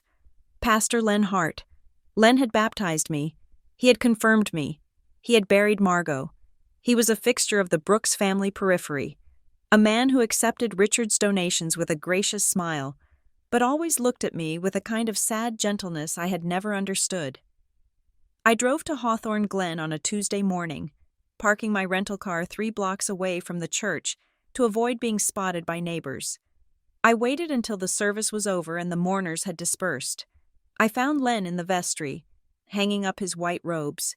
He looked older, his hair completely white, his shoulders stooped. "Claire?" he said when he saw me. He didn't look surprised. He looked relieved. "Hello, Pastor," I said. He sat down on a wooden bench and gestured for me to join him. The room smelled of incense and old paper. "I heard about Christmas," he said quietly. "The town talks. Richard talks. Richard lies." I said. Len nodded slowly. "I know." He looked at his hands. "Margot came to see me." He said, "About a week before she died. She was sick. Very sick. But she was lucid. She was terrified." "Claire? Terrified of dying?" I asked. "Terrified of Richard." Len said. "She told me that Richard was moving money. She said he was frightened of something coming out, a debt, or a person from the past. She said he had started keeping a separate set of files in his home office. She called it his insurance policy." My pulse quickened. "Did she say where?" I asked. "She said he kept a folder labeled Larkhaven, locked in the bottom drawer of his mahogany desk." Len said, "She told me. If anything happens to Claire, tell her to find the folder. Tell her the poison is in the antidote." I stared at him. "The poison is in the antidote. Why didn't you tell me sooner?" I asked. Len sighed, a heavy rattling sound. "Because I am a coward, Claire, and because Richard Brooks pays for the roof on this church. But when I heard he put his hands on you, well, even a coward has a limit." I called Marina from the church parking lot, itemized the discovery request. I said, "Demand a specific physical search of the bottom drawer of the mahogany desk in Richard's home office. Specify a folder labeled Larkhaven."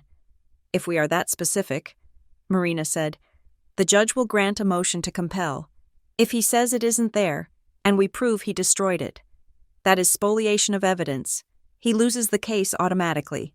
2 days later, a courier arrived at Marina's office with a banker's box. Richard had surrendered the folder. He had no choice. We sat in the conference room, wearing latex gloves, handling the documents like they were radioactive isotopes. The folder wasn't just trust documents. It was an operational manual for a cover-up. There were internal memos from 1993, written by Richard to his personal attorney at the time. Memo regarding Subject C.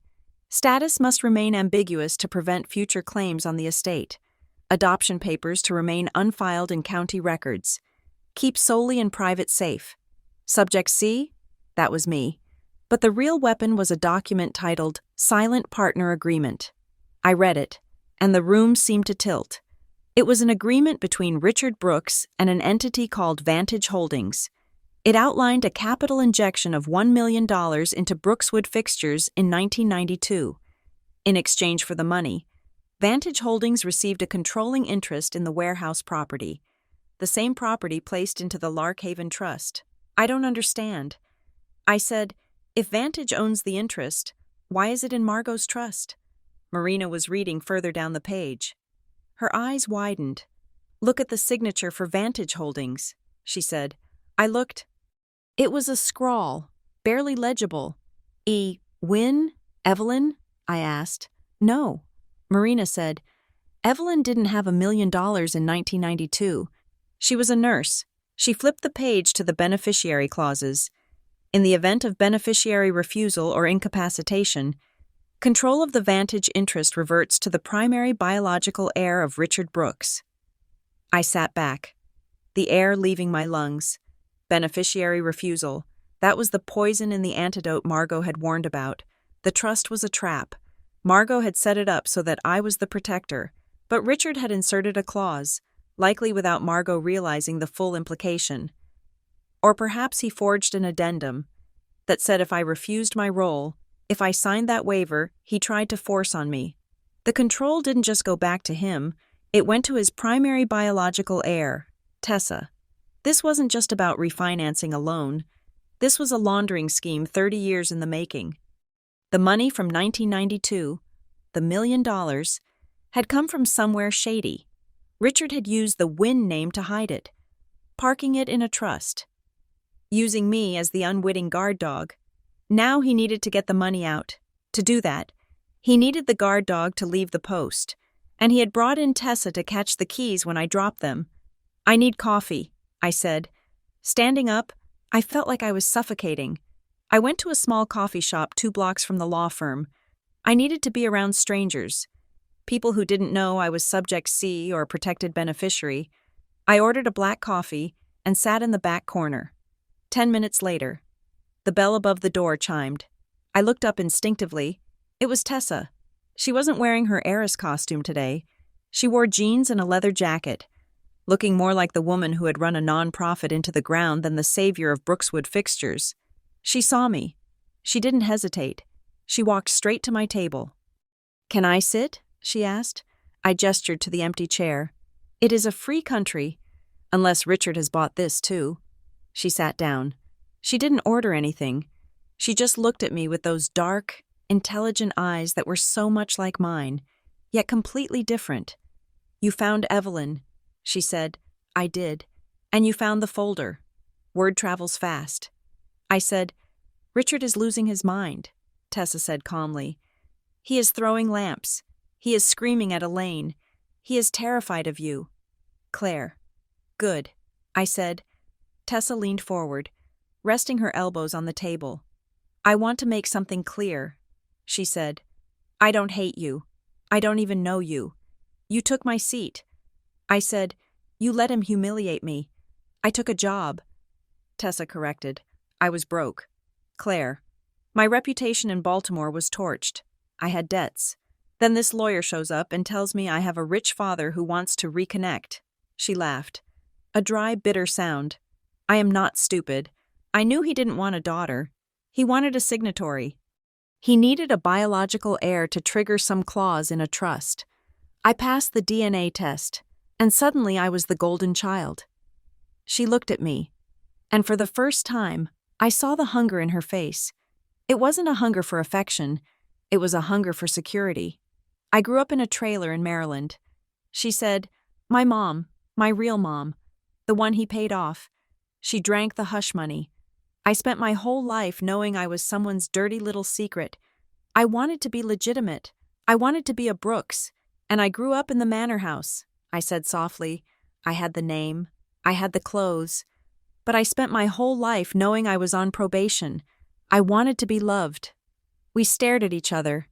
The irony was thick enough to choke on. Tessa, the biological daughter, had starved for the legitimacy of the name. Claire, the manufactured daughter, had starved for the legitimacy of the blood. We were both orphans of Richard's ambition.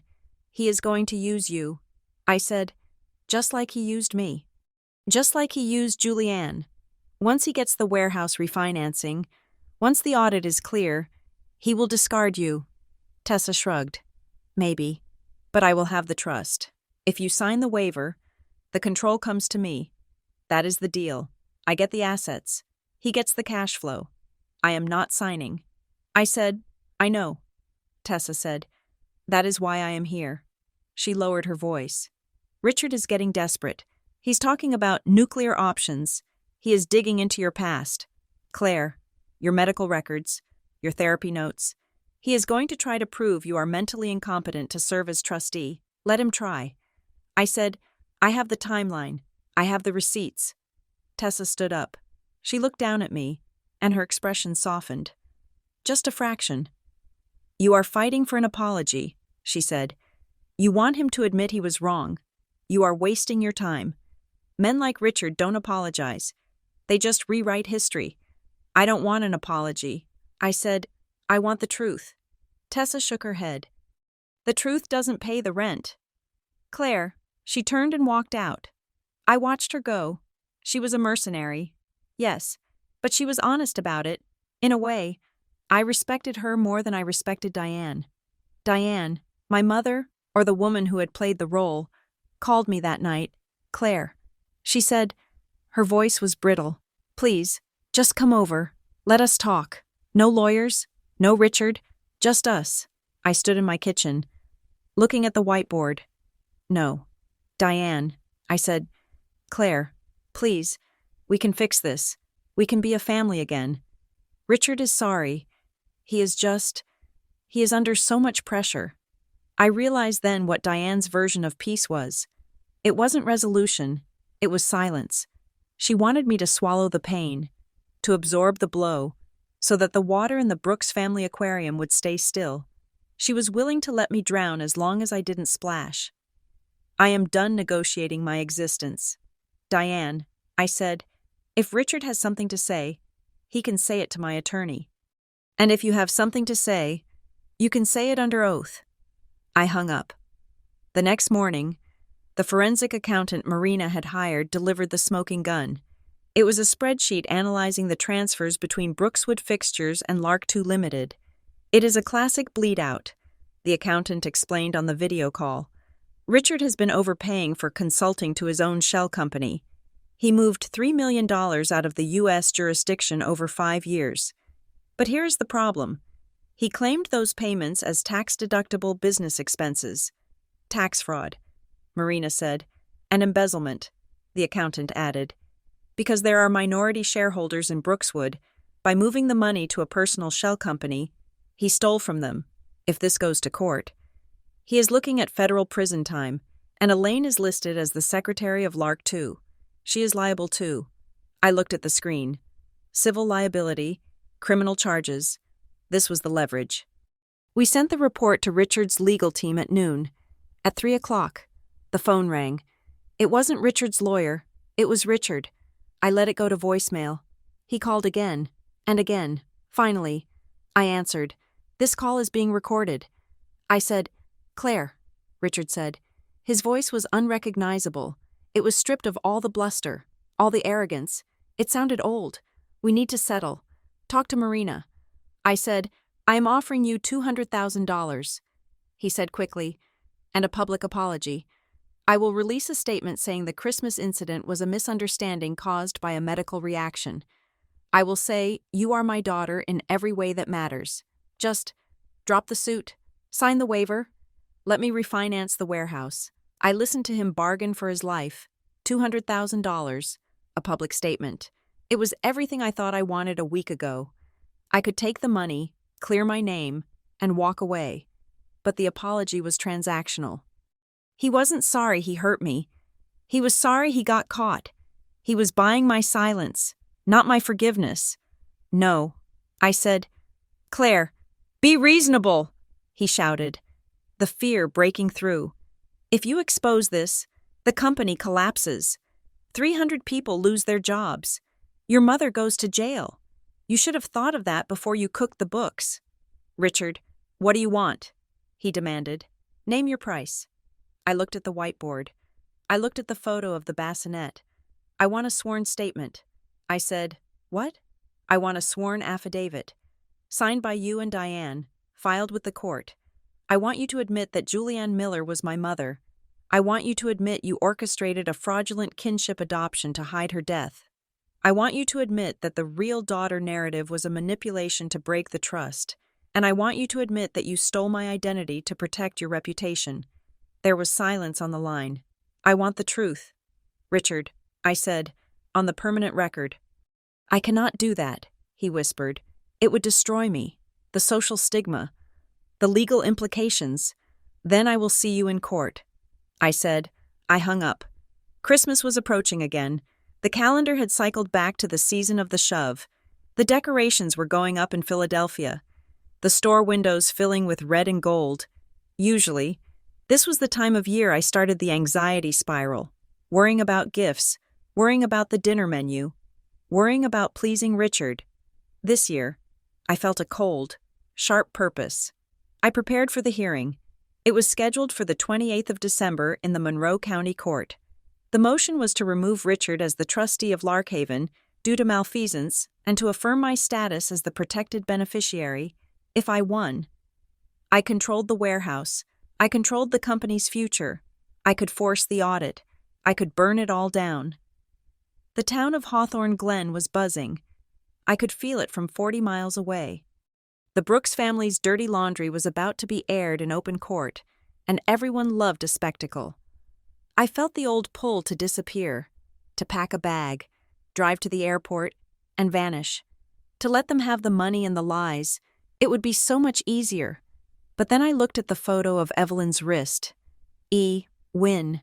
Julianne had held that wrist while she bled to death. She had fought to stay alive for me. I couldn't run. The night before the hearing, I was in my condo, reviewing the opening statement Marina had drafted. It was brutal. It laid out the fraud, the theft, the emotional abuse. My phone chimed. You have a new voicemail. I frowned. The number was blocked. I pressed play. There was static, then a voice, a male voice, shaky, elderly. It sounded familiar, but distorted by fear. Claire, your aunt tried to stop him. Margot. She tried to stop him in '92. He didn't listen. He never listens. Don't go in there alone tomorrow. He has nothing left to lose. The message ended. I sat in the silence of my living room. Your aunt tried to stop him. Was it Pastor Len? No. The voice was different. A former employee? Someone from the hospital? Don't go in there alone. A chill crawled up my spine. I walked around my apartment, turning on every single light. The kitchen, the hallway, the bathroom. I wanted no shadows. I wasn't afraid of Richard hurting me physically. He was a coward who used shoves and lawyers. I was afraid of the gaslighting. I was afraid that I would walk into that courtroom and he would spin a story so convincing, so charming, that I would start to doubt my own memory. I was afraid that the world would look at the real daughter and the niece and decide that biology was the only truth that mattered. I checked the lock on my front door. I went back to the whiteboard. The clock ran out. I touched the paper. Tomorrow.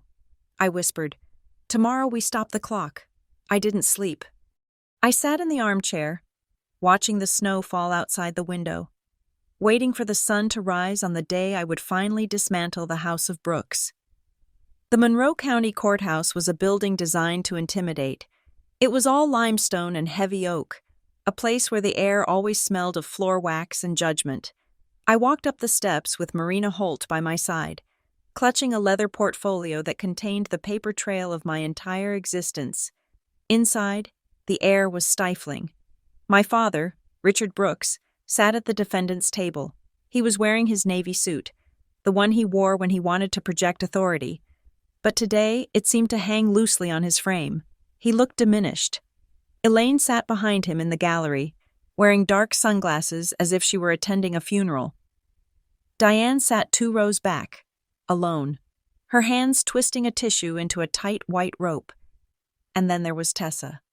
She sat on the far end of the bench, staring at the ceiling, looking like she would rather be anywhere else in the world. The bailiff called the court to order. Judge Holloway, a woman with steel-gray hair and a reputation for zero tolerance regarding corporate malfeasance, took the bench, Richard's attorney. A man named Sterling, who had a voice like oiled gravel, stood up to make his opening statement. He didn't look at me. He looked at the judge, arranging his face into a mask of sympathetic concern. Your Honor, Sterling began, we are here today because of a family tragedy, not a legal one, but an emotional one. The plaintiff, Ms. Brooks, is a young woman who has recently suffered a severe mental health crisis. I felt Marina stiffen beside me. I kept my face blank. I had practiced this face in the mirror for 3 days. Sterling continued, pacing in front of the bench, confused by long-buried family secrets and fueled by a sense of entitlement. Ms. Brooks has constructed a conspiracy theory. She claims fraud. She claims coercion. But the reality is much simpler. She is a niece who was lovingly raised as a daughter, who is now lashing out because she feels threatened by the arrival of Mr. Brooks's biological child, Tessa Wynne. He turned to point at me. This is not a case about a trust, Your Honor. This is a tantrum. It is an opportunistic attempt by an unstable woman to hold a family business hostage for a payout. We ask that you dismiss the motion to remove Mr. Brooks as trustee and allow the refinancing to proceed so that 300 employees do not lose their livelihoods. He sat down. Richard nodded at him, a small, tight movement. Marina stood up. She didn't pace. She stood behind the table, anchoring herself. Your Honor, she said, her voice clear and cutting, we are not here to discuss feelings. We are here to discuss math. And the math of the Larkhaven Trust does not add up. She opened our portfolio. We have presented evidence of a pattern of concealment that spans 3 decades. We have a falsified birth certificate. We have a secret silent partner agreement signed by a woman who is not the beneficiary. And we have a timeline of financial transfers that suggests the trustee, Richard Brooks, has been using the trust assets to cover personal embezzlement. Richard flinched. It was subtle, but I saw it. We are not asking for sympathy. Marina said, we are asking for an audit. The hearing moved into the testimony phase. Sterling called Richard first, who gave a polished, practiced performance about his love for me, his heartbreak over my accusations, and his desperate need to save the company. He almost cried on cue. Then it was our turn. Marina called Evelyn Wynne. The doors at the back of the courtroom opened. Evelyn walked in. She looked small in the cavernous room, wearing a gray Sunday dress. She walked to the witness stand with a cane, her steps uneven but determined. Sterling objected immediately. Relevance, Your Honor. This woman has no connection to the current business operations. She is the signatory on the original funding document for the warehouse. Marina countered, she is the E. Wynne listed in the 1992 agreement. Overruled, the judge said. Evelyn took the oath. She sat down, gripping the edges of the witness box. Ms. Wynne, Marina asked, can you tell the court your relationship to the Brooks family? Evelyn looked at Richard. He was staring at her with open hostility, his eyes drilling into her. Evelyn didn't blink. I was a nurse at Briarwood Women's Pavilion. She said, and I was a friend of the late Julianne Miller. And what happened on November 12th, 1992? Evelyn took a breath. Julianne Miller died giving birth to the plaintiff, Claire Brooks. Richard Brooks arranged for a private transfer of the infant. Was it a legal adoption? Marina asked. No, Evelyn said. Her voice wavered slightly, then firmed up. It was a purchase.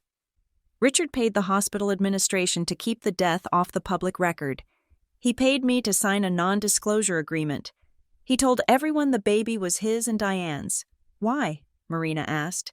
Because he said a scandal would hurt the stock price. Evelyn said, he said an illegitimate child from a dead sister-in-law was messy. He wanted a clean slate. Sterling jumped up. Objection. Hearsay. Sustained. The judge said, stick to the facts. Ms. Wynne. Evelyn looked at the judge. The fact is, Your Honor, I signed a document in 1992 transferring my interest in a property to a holding company. I didn't have any interest. I didn't have any money. Richard told me to sign it as part of the settlement to leave town. I didn't know until this week that he used my name to hide $1 million in a trust. The courtroom was silent. The scratching of the stenographer's machine sounded like insect wings. Judge Holloway peered over her glasses at Richard. Mr. Brooks, the judge said, is it your contention that this witness is lying about the origin of the trust funds? Richard stood up, his face red. She is a disgruntled former employee, Your Honor. She is confused. The judge didn't look convinced. She looked like she was smelling something rotten. Thank you. Ms. Wynne? the judge said. Evelyn stepped down as she walked past me. She touched my shoulder, a light, fleeting pressure. Marina called our next witness. We call Tessa Wynne. Richard's head snapped around. He looked at Tessa, who was standing up slowly. He whispered something to her. A command. Likely. Tessa ignored him. She walked to the stand. She didn't look nervous. She looked bored. The way someone looks when they are watching a movie they have seen too many times. Ms. Wynne, Marina said, "You are the biological daughter of Richard Brooks?" "Yes," Tessa said. "And when did you meet him?" 6 months ago, Tessa said. "And what was the nature of that meeting?" Sterling stood up. "Your Honor, this is irrelevant to the trust. It goes to the heart of the beneficiary clause." Marina argued, "The defense claims Tessa Wynne is the intended heir. We need to establish the intent. Proceed," the judge said. Tessa leaned into the microphone. "He hired me," she said flatly. A murmur ran through the courtroom. Richard went pale. "Clarify that, please," Marina said. "He tracked me down in Baltimore." Tessa said, "I was having financial trouble. He offered me a deal. He said he needed a biological heir to trigger a reversion clause in the Larkhaven Trust. He said Claire, the plaintiff, was becoming a problem. He said if I came to Hawthorne Glen and played the part of the long-lost daughter, he would cut me in on the trust assets once Claire was removed." Richard slammed his hand on the table. "You lie. Sit down." "Mr. Brooks," the judge barked. Richard sat, breathing hard. He looked at Tessa with a mixture of shock and hatred. He hadn't expected this. He thought he had bought her loyalty. He forgot that mercenaries only stay loyal until they find a better leverage point. Tessa continued, her voice cool. "He didn't want a daughter." She said, "He didn't want a relationship. He wanted a signature. He told me specifically that he needed to refinance the warehouse to cover an accounting error before the auditors arrived in February. He told me Claire was the only thing standing in his way." She looked at me then. "He didn't welcome me with warmth." She said, "He welcomed me with a contract. I was just another tool, just like Claire." "Thank you," Marina said. Tessa stepped down. She didn't look at Richard. She walked back to her seat, sat down, and checked her watch. The judge looked at the papers in front of her. She took off her glasses and rubbed the bridge of her nose. "I have heard enough for a preliminary ruling," she said. She looked at Richard. "Mr. Brooks, the testimony presented today raises significant questions about the validity of your stewardship of the Larkhaven Trust. The allegations of fraud, coercion, and potential embezzlement are credible enough to warrant immediate intervention." She banged her gavel lightly. "I am ordering a temporary injunction.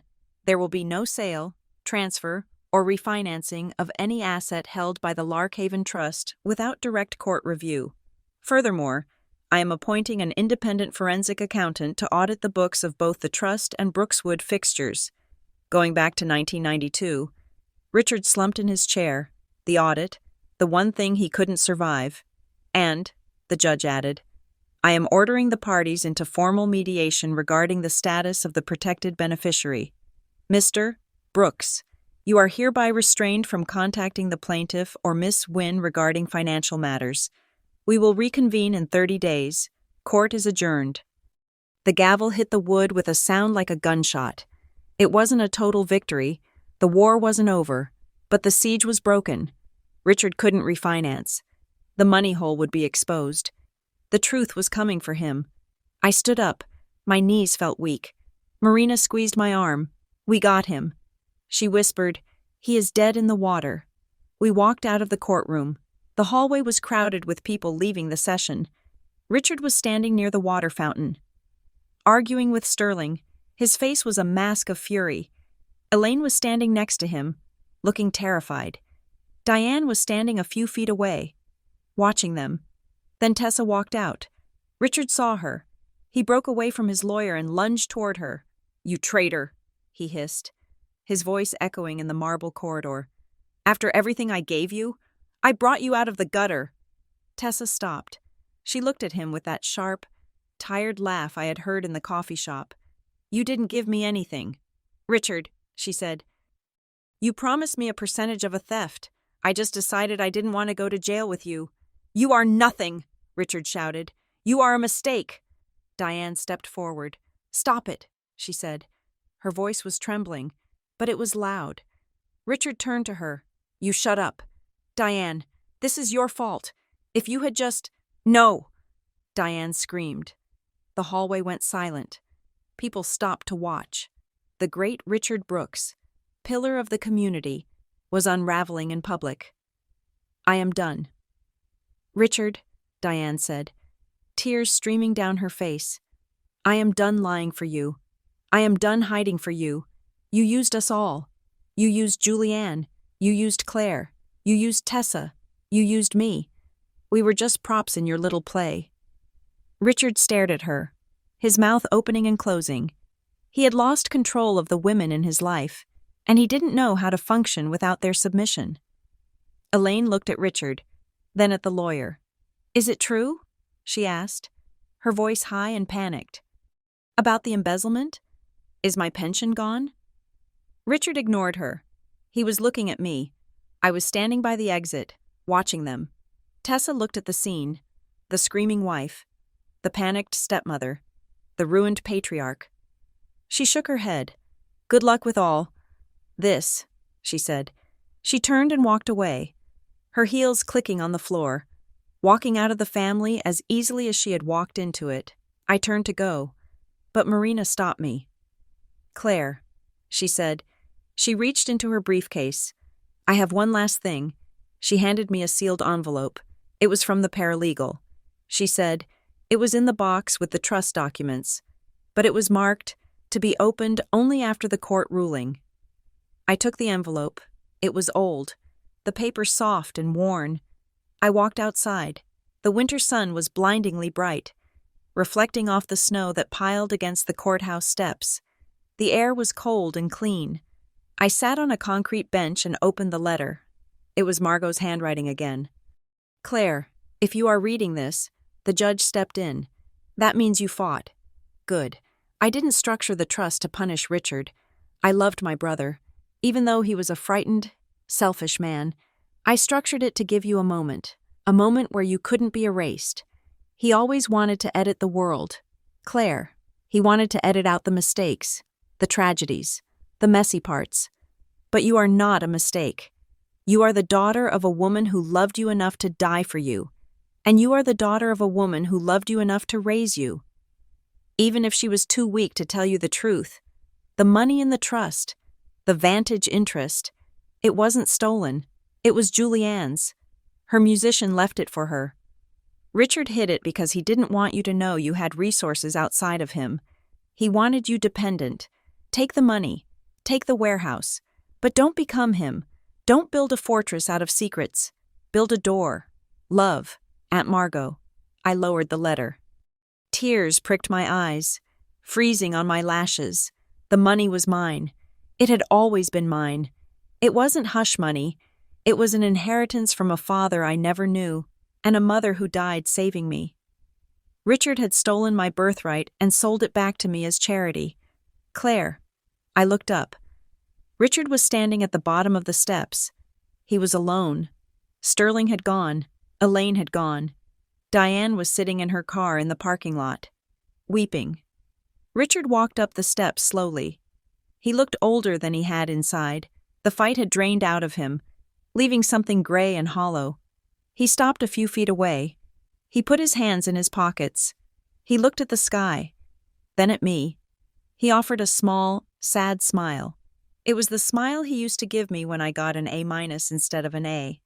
The, I forgive you for disappointing me smile. It is a mess, isn't it? He said softly. I folded the letter and put it in my pocket. Yes. Richard, it is, he sighed.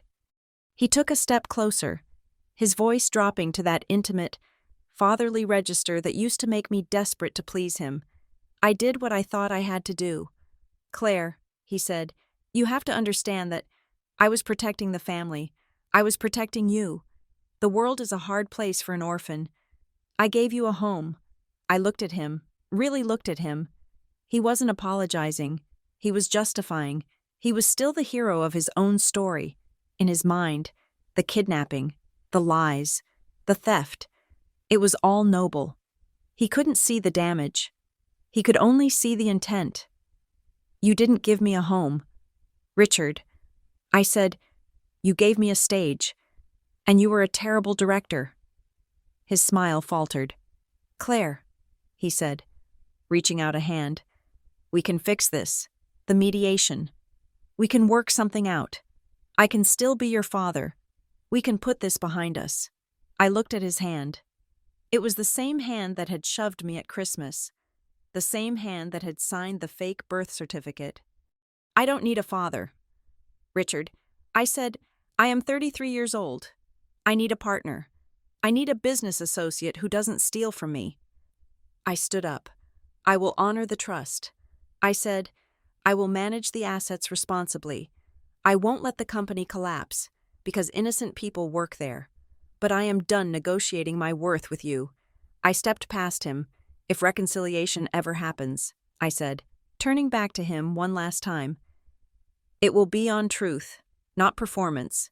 And right now, I don't think you know the difference." I walked down the steps. I didn't look back. I heard him calling my name. Once, faint and pathetic in the winter wind. But I didn't stop. I reached my rental car. Diane was standing by the driver's side of her SUV, wiping her eyes with a tissue. She looked frail. She saw me approaching. She hesitated, then walked over to me.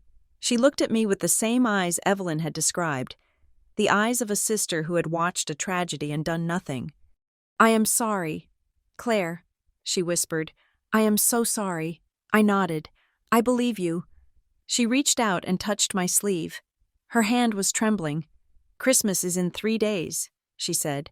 Her voice was small, hopeful, terrifying. "Are you coming?" I paused. The question hooked into the oldest part of me. The little girl who wanted to sit at the big table. The daughter who wanted to belong. It would be so easy to say yes, to go back, to eat the roast, to pretend the cracks had been spackled over. But the chair was gone, and the table was broken. I looked at Diane. I saw her pain, but I also saw my own freedom. "I don't know," I said. I got into my car and closed the door. I started the engine. I didn't know if I would go to Christmas. I didn't know if I would ever speak to Richard again. I didn't know what I would do with the warehouse or the money or the rest of my life. But for the first time in 33 years, the uncertainty didn't scare me. I wasn't following a script anymore. I drove out of the parking lot, past the courthouse, past the Statue of Justice with her blindfold and her scales. I turned onto the highway, heading east, toward the city, toward the future, toward a story that I was finally writing for myself. Thank you so much for listening to this story. I hope you enjoyed following Claire's journey from betrayal to empowerment. It's a reminder that sometimes the family you build is more important than the one you're born into, and that the truth is always worth fighting for. I'd love to hear from you in the comments. Where are you listening from today? Let me know which part of the story shocked you the most. Was it the secret about Claire's mother? Or Tessa's betrayal in court? If you enjoyed this story, please subscribe to the channel and hit that notification bell so you don't miss the next episode of Revenge Stories. We have many more dramas, secrets, and vindications coming your way. Take care of yourselves, and remember, never let anyone take your seat at the table. See you in the next one.